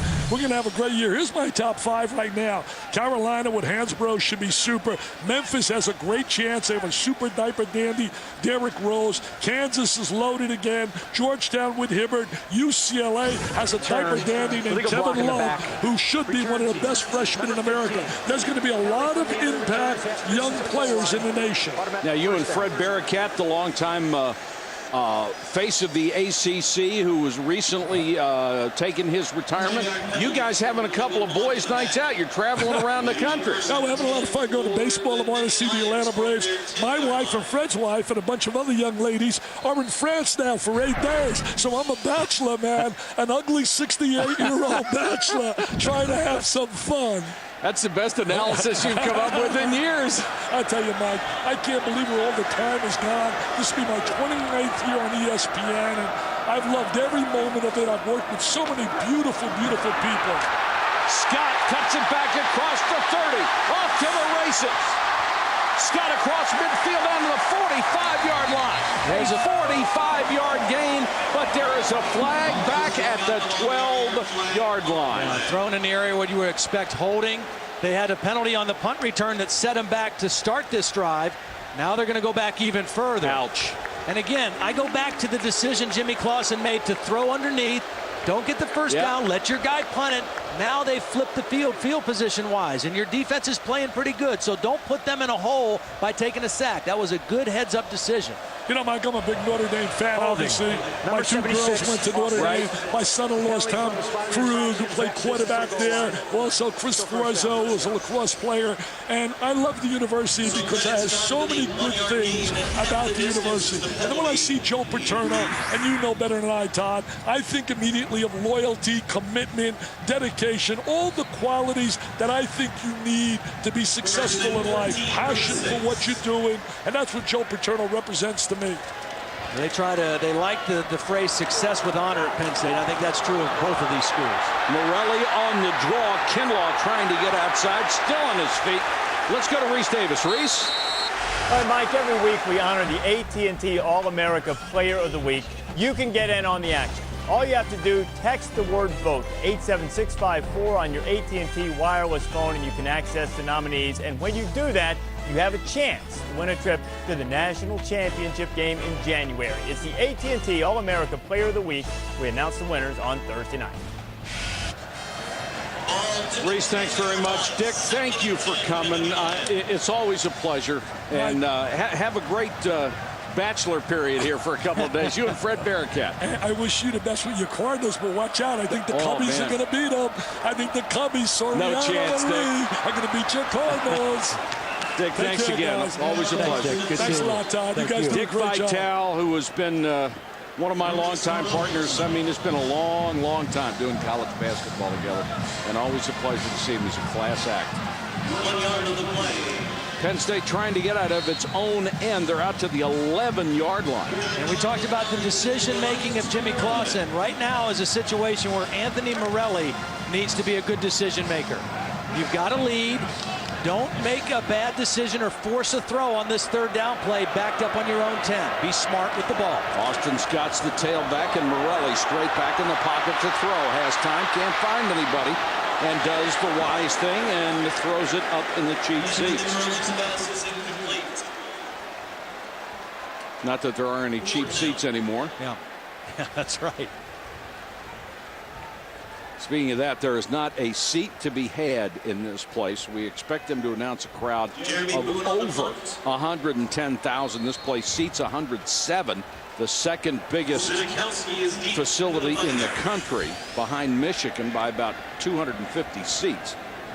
Boone will kick to Zibikowski. And Notre Dame hanging around, even with an ineffective offense. Zibikowski into Penn State territory on his feet. Needs a block. Zibikowski out of bounds at the 7. He nearly broke it. A 46-yard return for the All-American safety. One of the things I said about Zibikowski this year, he's leaned down. He reduced his body fat. He had a great workout regimen in the offseason. And he's quicker. He's faster than he was a year ago. He's always been a dangerous return man, but he's set up the Notre Dame offense now in outstanding field position. Big plays have done it for Notre Dame tonight. Kept them in the game. Zibikowski just made that return. They had a long interception return for a touchdown. Their offense this year has still only scored 1 field goal.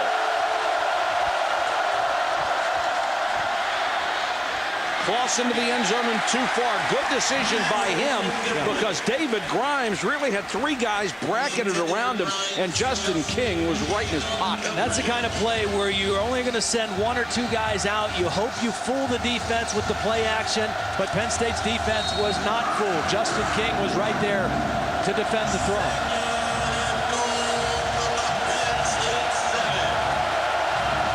Second and goal. Armando Allen, the tailback.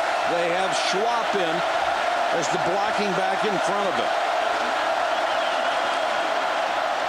Allen draw to the 5.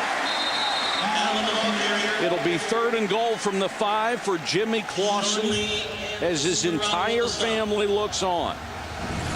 They knew he'd be ready for this. They were very confident when we saw them last night.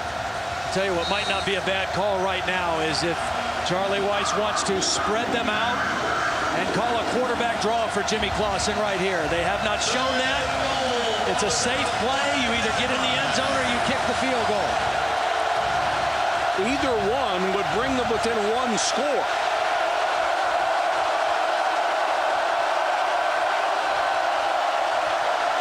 Clausen on the sprint out. And throws it into the ground. Again, a smart decision. He threw it where only his receiver was going to get it, and that was Robbie Paris, or it was going to be incomplete. A good decision by Clausen, but an even better sudden change defensive stand by Penn State. They come off the punt return. They're inside their own 10, and they stand there and don't give up an inch. Boy, Justin King is a pretty good corner, isn't he? He's an outstanding corner. Brandon Walker, the lefty, will go for the field goal to try to cut it to a one-touchdown lead. And does. I'd say both defenses had a win there. Exactly. They got bad field position, hold them to a field goal. That's a win for the D. That was a great stand by Penn State.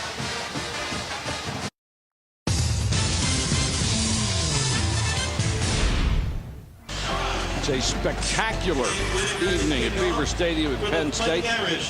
Maybe 110,000 people watching this ball game, and they have seen a good one. Notre Dame in 6 quarters, 3 yards rushing, 6 points on 2 field goals. Yikes.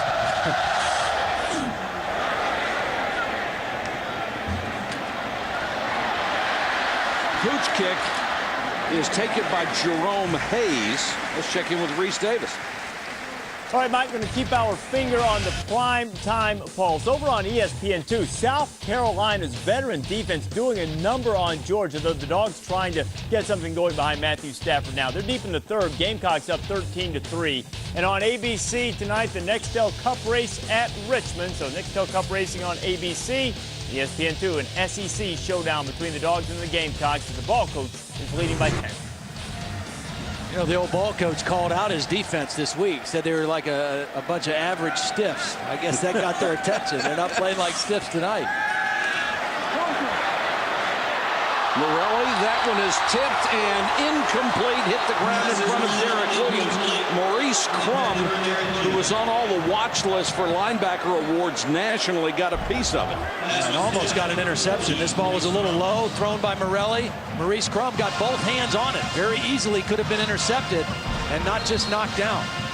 The old ball coach doesn't mince any words, does he? No, and he's very calculated with his words, too. Yes, he is. Exactly the message he was getting across. Yeah. He didn't win all those games by accident. The smart man there. From the 35, 2nd and 10, we have a 1-touchdown game. This is where across the 40 goes Austin Scott. This is where Penn State, I think, misses Tony Hunt, the tailback they had last year. He was a bigger, more physical runner that used to wear opponents down the longer the game went on. And I think these guys are all capable of doing good things for Penn State. Austin Scott, Rodney Kinlaw, and Royster. But Tony Hunt, I thought, was pretty special last year. When we saw him in the bowl game, he literally wore down the Tennessee defense. He was bigger, ran with his shoulders down a little lower, and that's what Penn State needs right now against this Notre Dame defense. Well, really, the only guy the only guys they have over 210, 212 are the fullbacks, and they're not going to get too many carries. There is a perfect strike down the middle to Chris Bell, and Bell inside the 10. Caught from behind finally by Darren Walls. What a good throw by Morelli. A beautiful throw by Morelli, and I think the safety, Bruton, number 27, gambled. He went in front, thought he could make a play, and took a bad angle to the football, and Chris Bell is the new guy on the block for the wide receivers. He's a younger guy, a sophomore out of Norfolk, Virginia. Great speed, size, and strength, and a big-time throw and catch for Penn State. Bruton went for a play on the ball. Yes, he did. And took a bad angle. That safety's there to help the corner, not to hurt him. He turned it into a do-or-die play.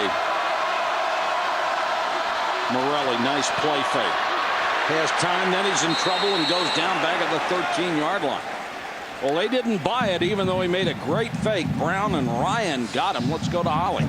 Well, guys, checking in with Joe Paterno at the half, I asked him about Anthony Morelli's performance. He had 2 first-half turnovers. He said that early on in this game, Notre Dame changed up some of their coverages. It wasn't what Penn State was expecting. Morelli had to adjust. He feels like at halftime, they made those adjustments, and he expected a better second half. But more than anything, Joe Paterno said he's got to hold on to the ball.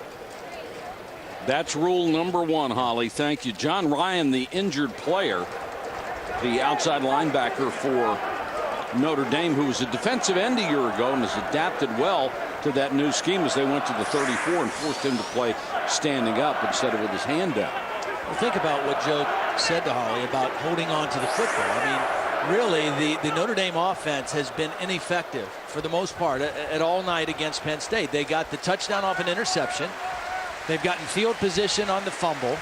And, you know, the only way to allow this team to stay in a situation like this, if you have the upper hand, is to turn the ball over. And that's why the game is close right now. Penn State has turned the ball over, and Notre Dame has capitalized. Because Notre Dame has shown no sign of moving the ball. No, their defense has played well, but there's their offense LeVar has Arrington, struggled. by the way, former Penn State great who played with the Redskins and the Giants.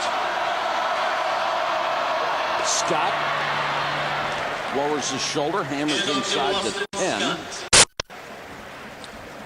Neal made the stop. Running over the left side, and it's really kind of a new left side for Penn State. Gerald Cadogan is the left tackle. He was a guard last year. Rich Orenberger was the right guard last year. He's moved over to left guard. That seems to be the place where they're working the most right now. A pair of juniors on the left side. Ball is in the 9. Sounds like Penn State linemen, doesn't it? Orenberger, Cadogan. You got Landold up there. 3rd and goal from Morelli. 3-man rush, throws over the middle, incomplete. Flag is down. Intended for Butler, and Ambrose Wooden had the coverage. They throw the flag. Let's see if it's interference. Well, just on the first look, I thought that was pretty good coverage by Ambrose Wooden. I thought he was in good possession, got a hand on the football. Pass interference. Number 22 defense. Ball will be spotted at the spot of the foul, the 2-yard line. Automatic first down. The question is where his left hand was. The right hand got on the football. Where was his left hand? Was it on the back of the receiver? And obviously that's what the official thought. May have been more of a hold than interference, but on the replay, it looked like he was being held. And the good thing Butler did was Butler shielded the defender. He got between him and his quarterback and made Wooden come through him to make a play on the ball. So 1st and goal all over again. Scott will be the tailback at the 2. I think Notre Dame may have broken the huddle with 12 guys. Prior to the snap, substitution fraction, defense, 12 men in formation. Penalties half the distance to the goal line. Still first down. Nice catch, partner. I don't know if it was Ambrose Wooden or not, but somebody else was a little confusion after that penalty that gave Penn State a 1st and goal inside the 5. That is the 10th penalty against Notre Dame. Penn State has only been flagged twice.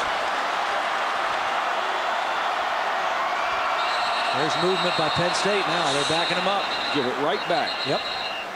And more, since the penalty down here is only half the distance to the goal against the defense. And that shouldn't happen at home. You know, it's one thing for the visiting teams. False starts. Number 89 offense, 5-yard penalty, still first down. So number 2 tight end Jordan Lyons, who moved early. It's one thing for the visiting team to have a false start because they can't hear because of the crowd noise. But when the home team has the ball, I mean, that shouldn't happen. That's a costly mental error to jump off sides when you have the ball inside the 2-yard line.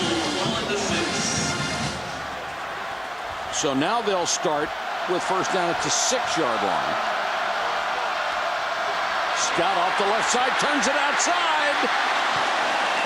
Inside the 1. Austin Scott, the ball carrier. Oh, we have not seen Austin Scott turn it outside very often, but he showed you some speed here. And he showed some strength, too. Zibikowski there to make the tackle. He stiff arms him and kind of runs through that arm tackle and gets the ball back to where they started from. 2nd and goal inside Nice job by Austin Scott switching that ball to his outside arm, too, away from the oncoming defenders. 19 carries, 63 yards for the fifth-year senior from Allentown. Scott again, dives, touchdown.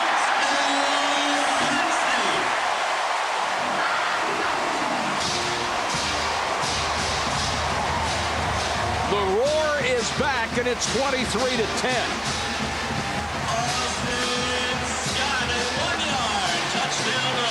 Joe Paterno said last night he was very comfortable with having Austin Scott and Rodney Kinlaw as his backs. But it sure looks like defense is going to be their biggest calling card today.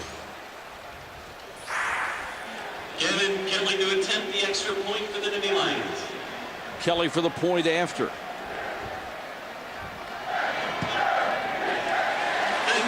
And Kelly has been perfect. 24-10. Did Brian Brom make the right decision coming back to Louisville?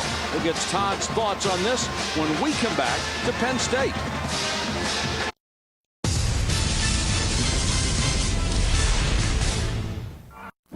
Welcome back to ESPN's College Football Primetime, presented by Hampton. It's Penn State on top of Notre Dame, 24-10 in front of the second largest crowd of all time, 110,078, standing room only. And by about 700 fans missed the #1 attendance figure of all time set when Nebraska played here. Allen 4 yards deep, he brings it out. Across the 20 to the 25-yard line. Todd, some more interesting games this weekend. Yeah, it sure was. I mean, what happened up in Ann Arbor, I'm stunned. I really am. Now, I didn't watch much of that game, but that score and what that looked like suggests that some of those guys packed it in a little bit. Yeah.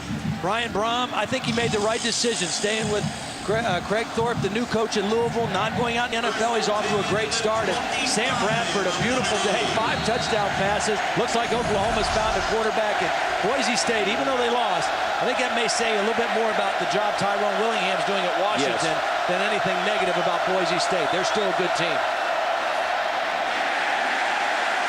Notre Dame sends Armando Allen up the middle for a yard. Let's check in with Reese. All right, Mike, I want to tell you how that Fresno State-Texas A&M game ended. They went into triple overtime. A&M had scored a touchdown. Here's a two-point conversion that you must go for, and the J-Train Jaworski Lane gets in. Tom Brandstater throwing for Marlon Moore, and he doesn't get him on the two-point conversion for the Dogs. Texas A&M escapes in triple OT, 47-45.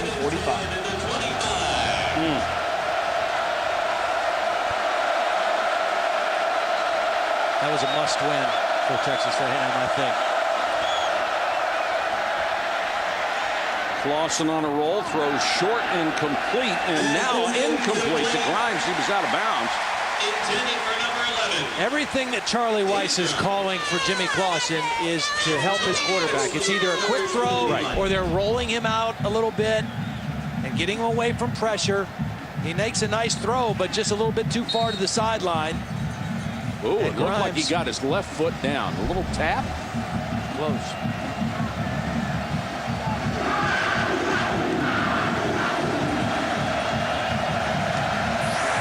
Waiting to see if they're going to hold him up in the replay booth, and apparently not. This is where it hurts Notre Dame right there. Anything above 4 yards, they have been goose-egged tonight on third down. I don't think they got the playoff. Another delay of game. So many things, you know, for a new quarterback. I mean, stuff that he'll learn and he'll get better as the season goes on. But you just got to remember how much is going through this guy's mind right now. Not just knowing what he's supposed to do and what his offense is supposed to do, trying to read what Penn State does. They're not a vanilla defense. They're kind of unorthodox in how they line up, and especially on third down. It's an awful lot on the plate of this young man from California.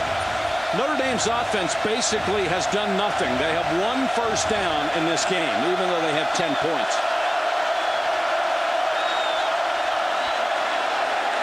Flag is down again. Clausen under pressure, got him from behind. Well, it's a dead ball. The right tackle moved for Notre Dame, and nobody heard the whistle. It wasn't a late hit because nobody could hear that the play was stopped. but it's a dead ball Prior foul. to the snap, false start. Number 74, offense. 5-yard penalty, still third down. The offensive line has been flagged for 6 penalties for Notre Dame.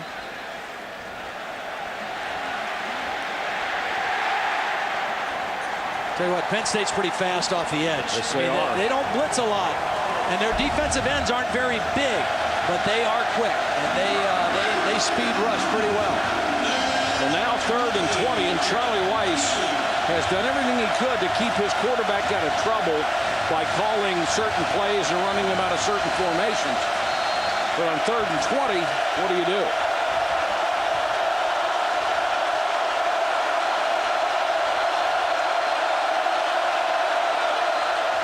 Four-man rush. Clausen takes off. Not going to run And away goes from these down. linebackers. Dan Connor's too fast. Either one of those guys, they're fast and they don't miss tackles. I mean, I can remember talking to David Cutcliffe last year before the bowl game. Said the thing about these linebackers, they do not miss tackles. Watch number 40 when he zeroes in. This quarterback's not going to get away from him. I mean, he just wraps you up and puts you on the ground. 17-yard line. The 8th punt of the game coming for Notre Dame. Jeff Brooks on the punt for the Fighting Irish. Derek Williams is in for the double Lions. Williams is deep.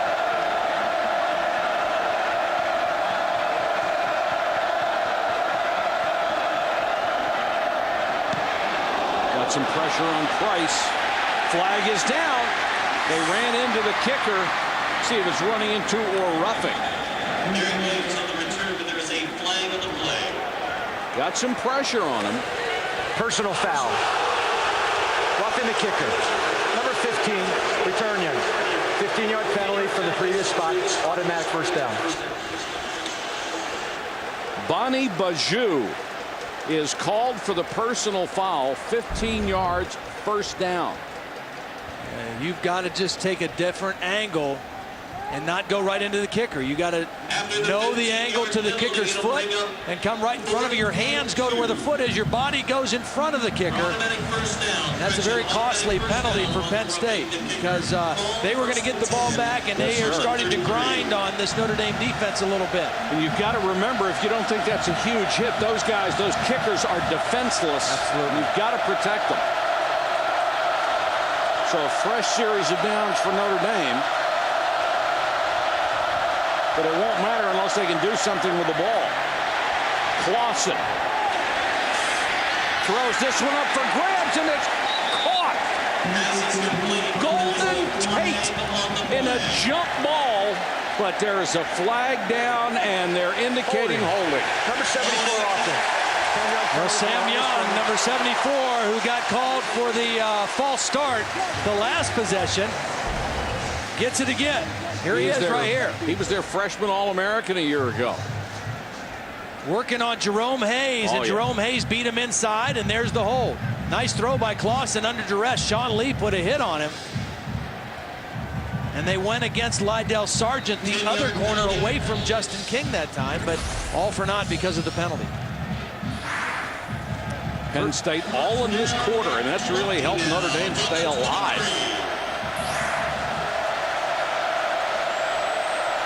First and 20.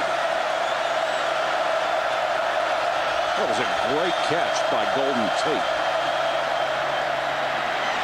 Clausen completes this up to the 28, found his tight end. Let's check in with Reese Davis, Sports Center 30 and 30. Reese? Mike, Roger Federer's brilliance continues. He takes out Nikolai Davydenko to advance to the U.S. Open final. He's trying to win his 4th straight U.S. Open. He will find Novak Djokovic once he gets to the championship. And also, speaking of excellence, Tiger Woods, 14 under at the BMW Championship. He is 1 stroke behind Steve Stricker and Aaron Batley. Sports Center after Virginia Tech and LSU, and you can always stay current with ESPN News. Reese, your Russian has to be pretty good to talk about tennis these days. Clausen swallowed up by Connor. The All-American middle linebacker came straight up the gut and drilled him. Well, here's Dan Connor right here. He's going to come on the blitz all alone. Take a look at him. Slips inside the two linemen and comes right to the quarterback. And really, that was a great play by Chris Baker, number 93, because he ate up 2 blocks and allowed Dan Connor to come free to the quarterback. Now it's 3rd and a mile. Boy, 9 sacks a week ago for Notre Dame. How many tonight? 4 against Penn State. They'll go with a draw play, nothing doing, and Sean Lee is right there. What's at stake in this game? A lot. Penn State trying to win its 2nd in a row. Notre Dame trying to avoid an 0-2 start. Be the first time since 2001. It would also be the first time that Notre Dame and Michigan both started 0-2 ever. Derek Williams is deep. So the roughing the punter penalty did nothing for the Irish. They could not take advantage of it. Derek Williams. Late fair catch signal. And boy, that's a tough call. But he ran into him anyway. Even if he doesn't fair catch it, he was going to run right through Derek Williams. I mean, the ball hit Bruton in the head before Derek Williams could even catch it. But now the officials are going to talk it over. You cannot give a fair catch signal and expect a penalty if it's so late the guy can't avoid it. Kick catch interference, number 27 on the kicking team. 15-yard penalty will be enforced from the spot of the foul. But you're right about this. He was going to get him anyway. Yeah. I mean, there is no rule. The halo rule's not in effect anymore. Right. You have to give him the ability to catch the ball, and Bruton doesn't do that. I mean, he's right up in his face, and the ball hits Bruton in the back of the head.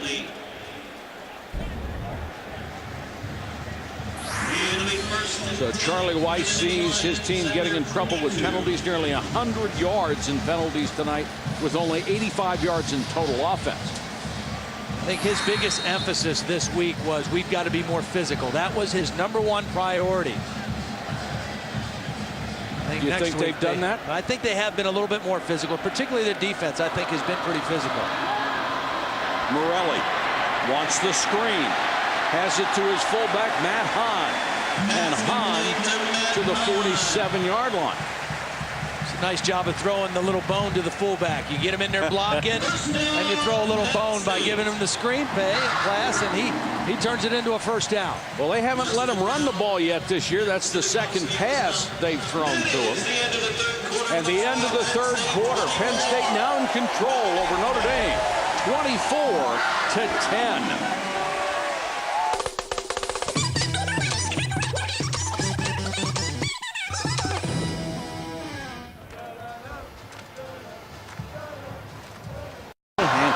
Penn State, where the Nittany Lions are leading Notre Dame 24-15. We have a quarter to go here. Notre Dame trying to avoid an 0-2 start at the same time that Michigan is 0-2. That has never happened. They will play each other next week, so somebody's going to get a win. But you would have to think there's a lot of self-examination going on in Michigan right now, and a battle for the football after the whistle. Another strong play by Trevor Laws. I mean, he's been a guy who has really been strong at the point of attack. And I think for Notre Dame's defense, this is the most critical part of the game right now for them, because they have played pretty well. Just like a week ago, they held their team in. They held their team in. They didn't get any help from their offense. And at a certain point, they just broke.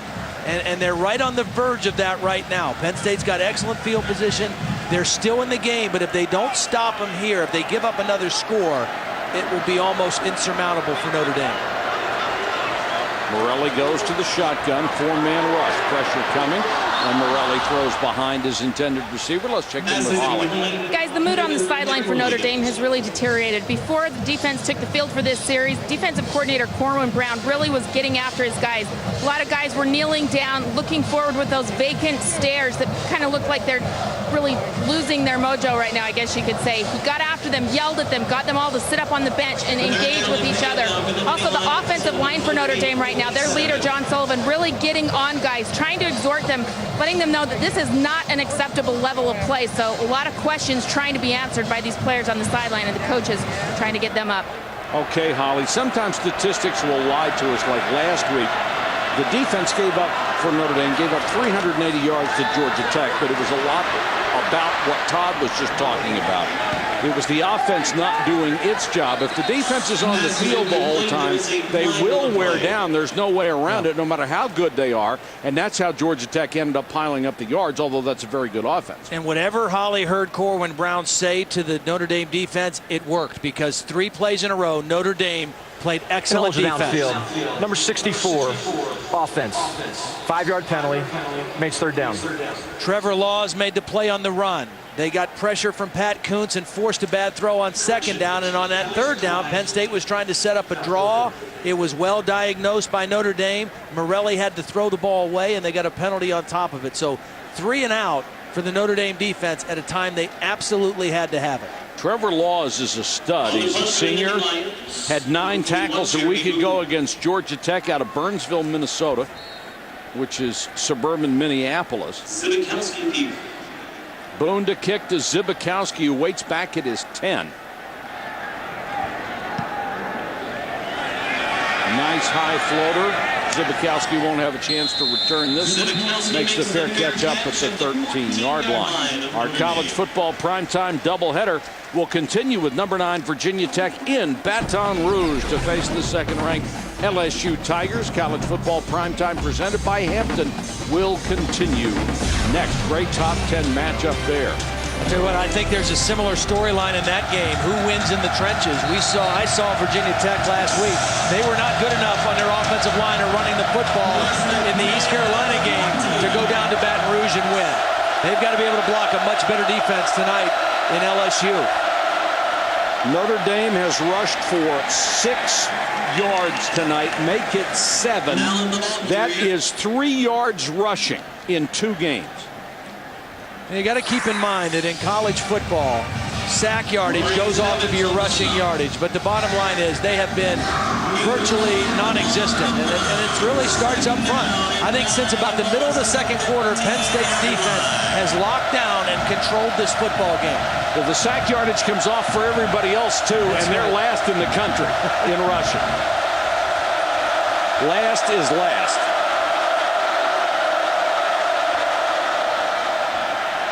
Clausen looking downfield, can't find anybody, and throws it away. Penn State got hurt early on some quick throws, some little swings, a couple screens, but from about the middle of the second quarter on, they started to zero in on what Notre Dame was doing. And they've gotten consistent pressure on Jimmy Clausen ever since then. He has not had much time to set his feet. They haven't had to blitz full out very much. It's been 4 or 5 man rushes, but they've been able to get to the quarterback, very similar to the way Georgia Tech got to the quarterback last week against Notre Dame. The numbers for Clausen in the game, second half, 3 out of 8, only 10 yards. Notre Dame desperate for something to happen on offense. Clausen throws, should have been intercepted. Right into the chest of Maurice Evans. And the defensive end, that's why he's on defense, couldn't hold it.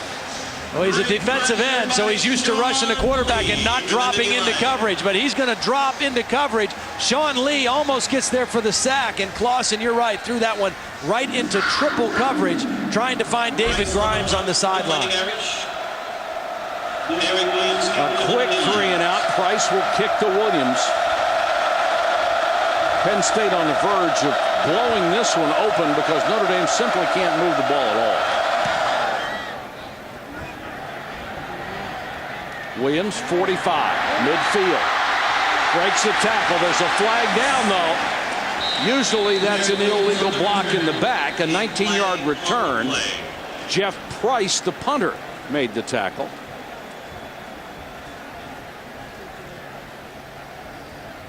We just look at the Notre Dame defense walking onto the field right now.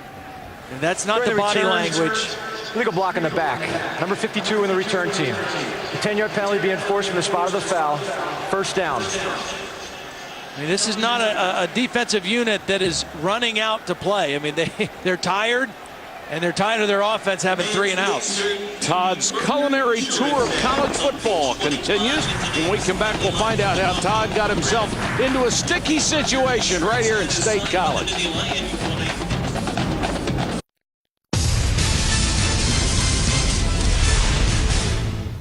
Back at Penn State, where 110,000 are enjoying this one. Penn State on top of Notre Dame, 24-10, and why wouldn't they enjoy it?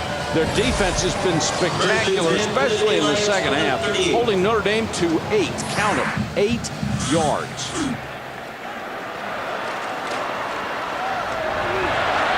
Penn State's best friend right now is the clock and field position. It's time now for Todd's Taste of the Town.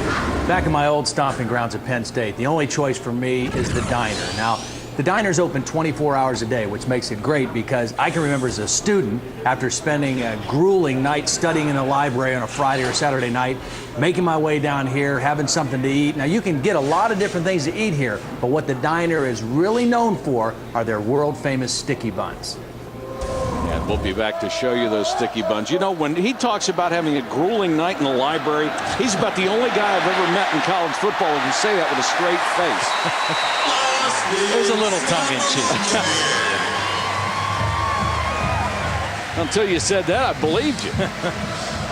Well, this is where Penn State wants to wear Notre Dame's defense down. We saw they were tired coming off the field, or coming onto the field. They got the game with their defense under control. One more score puts this game over the top. And you can run the clock also by running the football with some strength. As a team, Penn State 21 carries, 84 yards on the ground tonight. Scott. And dragging tacklers with him. Now, check out the sticky buns. The diner's been open since 1929, and they make over 1 million of these sticky buns a year. And they sell the sticky buns not just in this store, but all over the state of Pennsylvania and in stores as far away as Virginia and Delaware.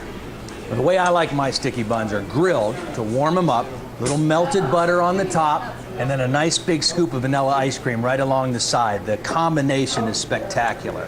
That is how I like it right there. Perfect. Now you got to get a side of cholesterol with that one. That's a beauty. I got some for you. These are for you man. to take home. You can't come to Penn State without getting sticky buns from the diner. If my cardiologist is watching, I will eat these very slowly. How's that? You got to grill them at home, though. You don't eat them. Don't just unwrap them and eat them on the way to the airport. I mean, you got to grill them on the way to the airport. I'm going to eat these on the way back to the hotel.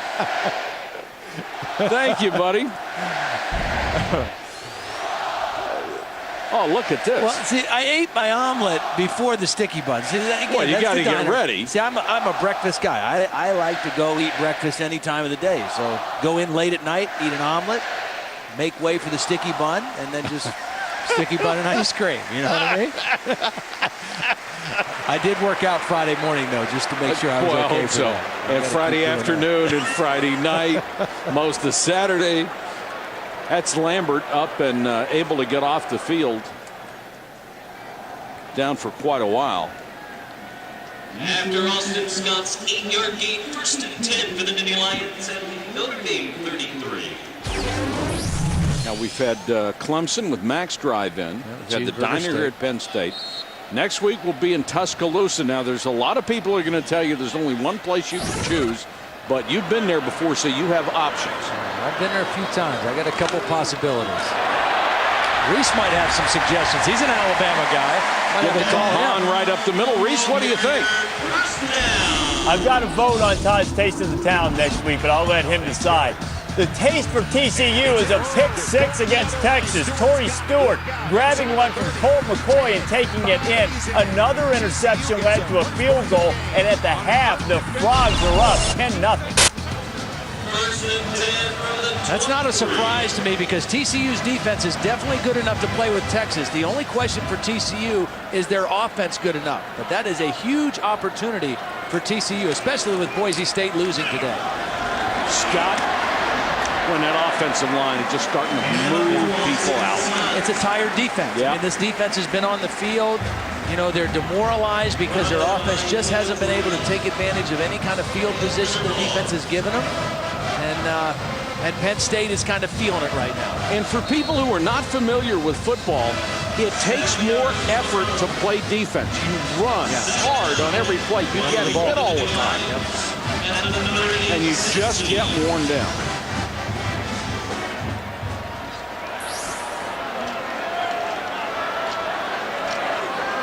Penn State now with a 2nd and 3 outside the 20. Scott again. Boy, Notre Dame really starting to miss tackles. Brockington literally fell into the tackle that time. And a lot of the Irish slow to get up after a play. And there's nothing you can do about it when you're that tired. Adrenaline isn't going to help that much. You're pretty much done for the night. This guy coming into the game right now for Notre Dame, number 54, Anthony Vernaglia. His dad, Kip, played at Penn State, played with me. He was a couple years older than me. Joe Paterno was lamenting to us the other day that he didn't get this guy. The fullback again plowing forward. They'll have a first down on the 3rd and short. And that doesn't happen very often to Joe Paterno. I think it says so much about him as a person that he has gotten sons of players, famous and otherwise, to come to Penn State as 2nd-generation players. And that says he treated those first set of guys right.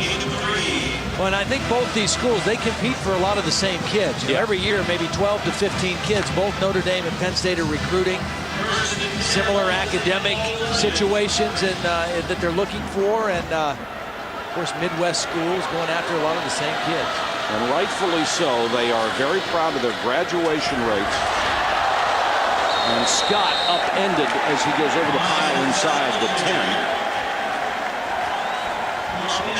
One of the big questions about this Penn State team coming in tonight was their offensive line. I mean, would this unit develop?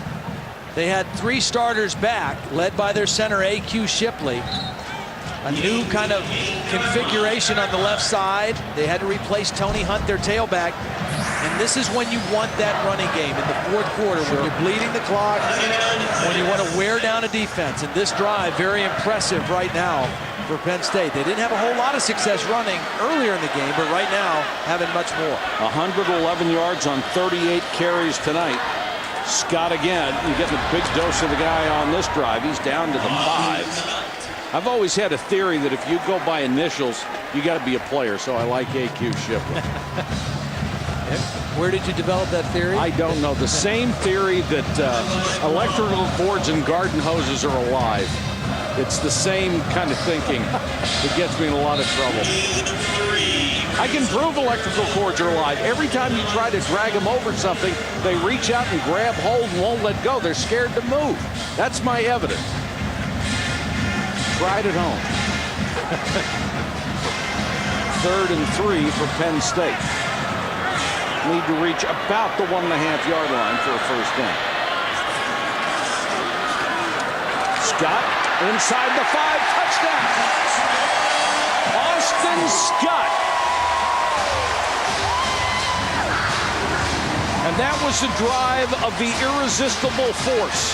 They just slammed it into Notre Dame time and time again. And they got a great block from Matt Hahn, the fullback, leading the way in there. Penn State's a lot of one back, but when they get into these power situations where they really want to bear down and run the football, they bring that fullback back in, and Matt Hahn got the key block on that touchdown. Career high 27 carries for Austin Scott tonight, piled up 113 yards. Penn State has taken control after this 62-yard drive, which burned 5 minutes and 12 seconds off the clock. What will happen to Jimmy Clausen and the Notre Dame offense?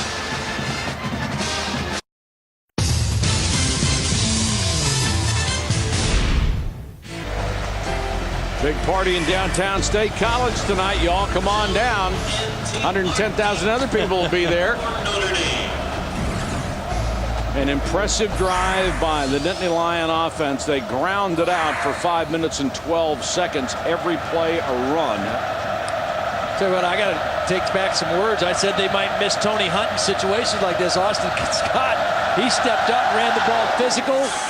8 of the 10 carries on that drive. Looked pretty good, didn't he? Sure did. Armando Allen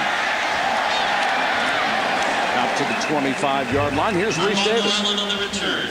Mike, again, keeping our finger on the primetime pulse. On ESPN2, South Carolina and Georgia going right down to the end. About 6 minutes to go there. Dogs on the move, trying to get the tying touchdown. On ABC, the Nextel Cup race at Richmond. Jeff Gordon is leading the Rock and Roll 400, and of course our game, which will be followed by Virginia Tech and LSU coming up in just a few moments. Good throw from Stafford to Bailey, you see in the upper left hand of your screen. All right, Reese, thanks very much. Here at Penn State, Notre Dame looking at a last gasp effort here to try to get back in the ball game, and they need something of a miracle. And once again, they're going to go with a really short passing game, and George West makes the catch. Notre Dame trying to avoid an 0-2 start and trying to get its first offensive touchdown of the year. Penn State trying to go 2-0, solidify what would be a real campaign in the Big Ten now that Michigan, which was ranked number 5 in the preseason, has gone down in 2 games. Who do you like for number 1 for the Big Ten championship? You'd have to think it's Penn State. And that was nearly intercepted by Sean Lee. Penn State's schedule sets up pretty well for them. The toughest game on the road is the game at Michigan. And even though Michigan's 0-2, Penn State has had very much trouble beating Michigan, either here or in Ann Arbor. They've got everybody else, Iowa, Wisconsin, Ohio State at home. That is a very doable schedule for a great record. Third down for Notre Dame. They lost a week ago, 33-3. They're behind this week, 31-10. Clausen trying to make something happen, and does. Nice throw. Throws over the middle, and he's got a first down. It's Robbie Paris. That was a whale of a throw. Now, Yes, I'm going to it tell you was. what. Because Jimmy Clausen is running for his life. Dan Connor is in hot pursuit. And he just flicks this ball back across the middle. Watch this throw by Jimmy Clausen. Under duress, here comes Connor, and he just flicks it back to the middle. Perfect spiral right on the numbers. And a big conversion for a first down for Notre Dame. You know what he already has as a freshman? He feels the rush. He's not looking at defensive linemen. This kid is way advanced past the stage that most freshmen are. And as you pointed out before, Todd, it's because he has been around 2 brothers who played major college football. He has been groomed by his family. He has had a personal trainer since he was a child. I mean, he has just had everything out there for him to become potentially a great quarterback. Steve Clarkson is his personal trainer. Here's his brothers again. Casey in front, Rick behind. Both played at Tennessee. Steve Clarkson is the quarterback guru. One of them out on the West Coast has worked with Jimmy since the 7th grade, pretty much year-round since he was a 7th grader. Clausen for the end zone, and there's going to be an interference call there. It looked like Justin King held up Robbie Paris. So a hold or pass interference, one or the other. And the official had a great angle to call that. Pass interference. Number 16, I'm sorry, correction, number 1, defense. Penalty will place the ball at the spot of the foul, automatic first down. Justin King, who otherwise has had a brilliant game tonight. We've got a red zone alert for South Carolina and Georgia as the Dogs trying to go for that tying touchdown, presumably a tying touchdown.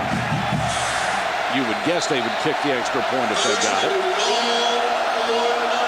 First and goal, Notre Dame.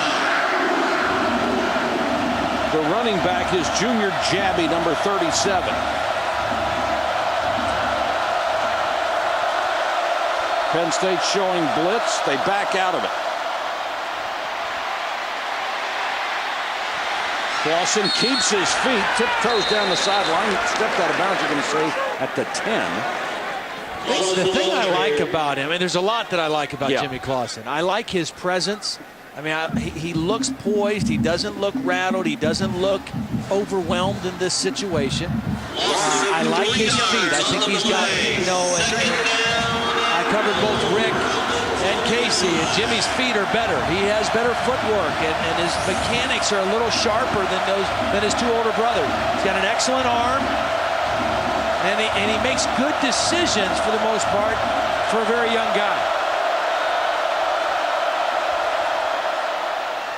Clausen with the fade. No flag and incomplete. It was intended for Duval Kamara and Lydell Sargent with good coverage. Little hand fighting going on, but that's about it. Kamara is 6'5", 220 pounds, a big receiver. You're throwing it up there for the jump ball. Lydell Sargent does a nice job of knowing where the ball is, holding his ground, and getting a hand in right at the end. A pretty wily play by Sargent. Yes, you can't cut off a receiver's route, but he just sort of glided in there. 3rd and goal.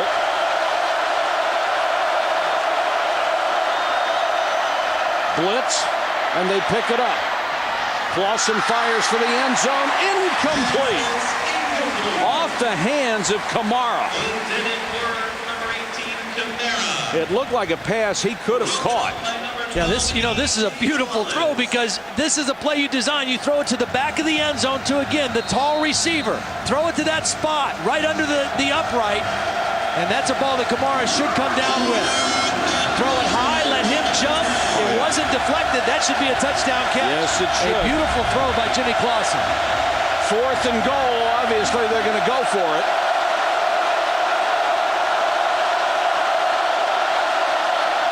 Blitz again. Clausen in trouble, throws for the end zone, too high and intercepted. Had a receiver wide open and overthrew him. Justin King got it off the fingertips of Robbie Paris. Penn State came with a blitz. Jimmy Clausen had to step up in the pocket, and when he moved up in the pocket, he just didn't get his feet set to put that ball in the right spot. Watch him have to move up. And as he's moving up, at the last minute, he sees the receiver and tries to float it to him, and not able to get it in for the touchdown. And King jammed his shoulder when he hit the ground. He came off holding his shoulder, so you hope he's all right.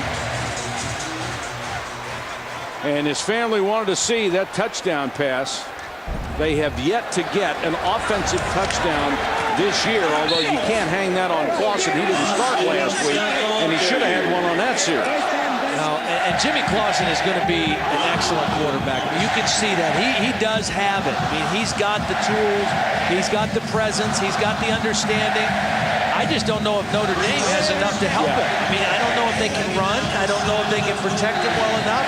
I don't know that they have anybody on the outside that's really going to threaten the defense down the field, because I haven't seen those things. I've seen enough out of Jimmy Clausen to know he's pretty special. I would agree with you. And now Penn State's just going to go back to lowering the boom again. Let's check in with Reese Davis. Reese? All right, Mike, want to get you up to date on a couple of games. Things going on right now. Georgia and South Carolina. The Dogs had kicked their 4th field goal of the game. It's going on in ESPN2 inside 5 minutes to go. Gamecocks up by 4. And down in the Bayou, they are getting ready for LSU and Virginia Tech. It's coming up next. All right, Reese, thanks very much. This one is pretty much decided. 31-10 Penn State. One thing I would want to say about Clausen is, even with all the accolades he's gotten and people saying what a great player he has also been the subject of an awful lot of nasty stuff. Maybe it's the day and age that we live in, but the blogs and the stuff on the internet, ever since the kid was a sophomore in high school, there has been this hate-filled rhetoric about, he's not going to our school, so we can't stand him, and, this, that, and the other thing. And boy, what a shame that is for a teenage high school kid to have to endure that kind of stuff. And when we talk to some of the players, upperclassmen, seniors, fifth-year seniors, they like him. They say he is not arrogant. He's a hard worker. He's a diligent guy.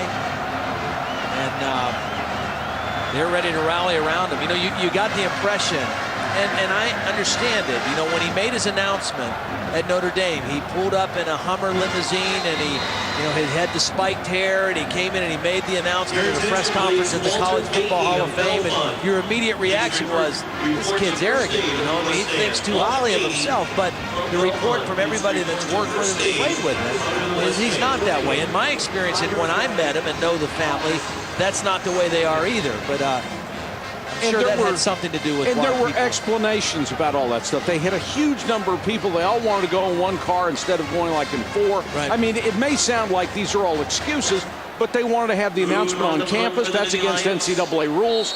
Closest place was the Football Hall of Fame, which is in, the same city. Zbikowski will go deep, waiting back the 27-yard line. I think the most telling thing is his teammates like him. Yeah, that's the most important thing. Yes, it is.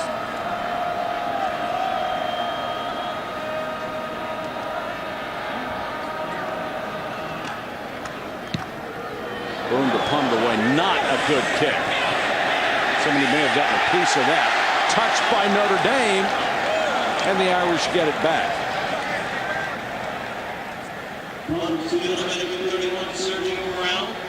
And here's a look at that announcement that we were talking about. Jimmy Clausen getting out of the limo and going to the College Hall of Fame to announce he was going to Notre Dame. Here today. I'm very excited and proud to say that in January I'll be attending the University of Notre Dame.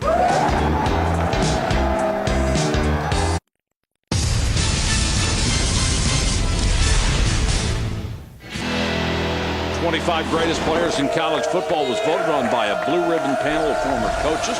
Former players and members of the media will reveal 25 through number 1 over the course of the season, announcing the greatest player on the last week of the regular season.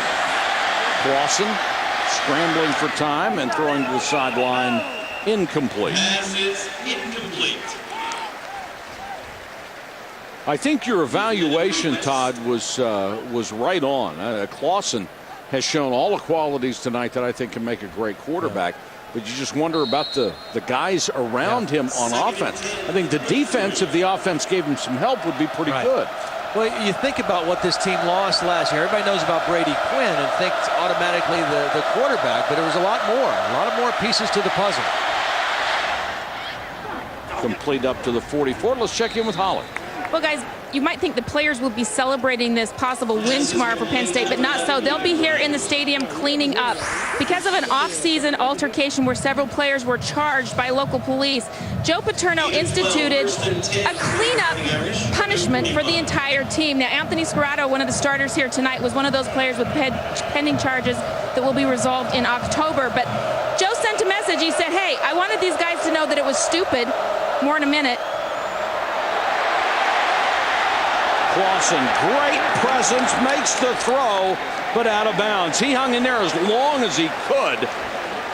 And there's a flag down on the play. Let's go back to Holly. Guys, Joe wanted to send the message that, number 1, guys need to step up and say, hey, we cannot be involved in this kind of off-field stuff. But number 2, he wanted them to know just how good they have it. They're going to clean up all the trash in the stadium tomorrow alongside some of the club teams. Guys, here's an example of what the trash looked like after last game when the players had to clean it up. But keep in mind, tonight is the second largest crowd in Beaver Stadium history. How long is that going to take those players tomorrow? Well, last week they played an early game, so they got a little extra shut-eye before they had to be at the locker room to get on the bus. Yeah. Tonight it's a night game. A little shorter evening for the fellas tonight. Tell you what, they're not going to find any sticky buns laying on the ground down there. So after the incomplete pass, Well, second and 10. and Holly mentioned, I think that the biggest thing that upset Joe was, obviously it was a dumb decision. And he was mad that there wasn't better leadership on the team, that there were a couple of guys that didn't say, hey, wait a minute, let's just hold off on this, back off. We don't need to get involved in this.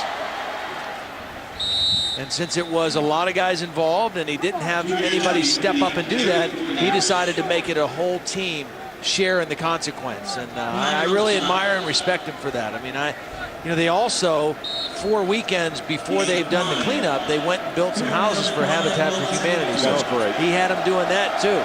He said he had a couple guys never held a hammer in their life. He made sure he didn't stand too close to those guys. Junior Jabby had the last carry. Here's Clausen in trouble, and down he goes back at the 39. And the numbers for the Notre Dame offense are just getting flat ugly. That was the 6th sack of the night. They gave up a ton of them last week. They are still negative in rush yards. The sacks come off that total instead of the pass yards the way they do in the NFL. But they are still minus yards rushing for the season. Last week they had 9 sacks they allowed, and they ended up with 122 yards of total offense against Georgia Tech. It's going to be almost identical tonight. And who would have thought you might be looking forward to go to Michigan to get healthy? It's unheard of.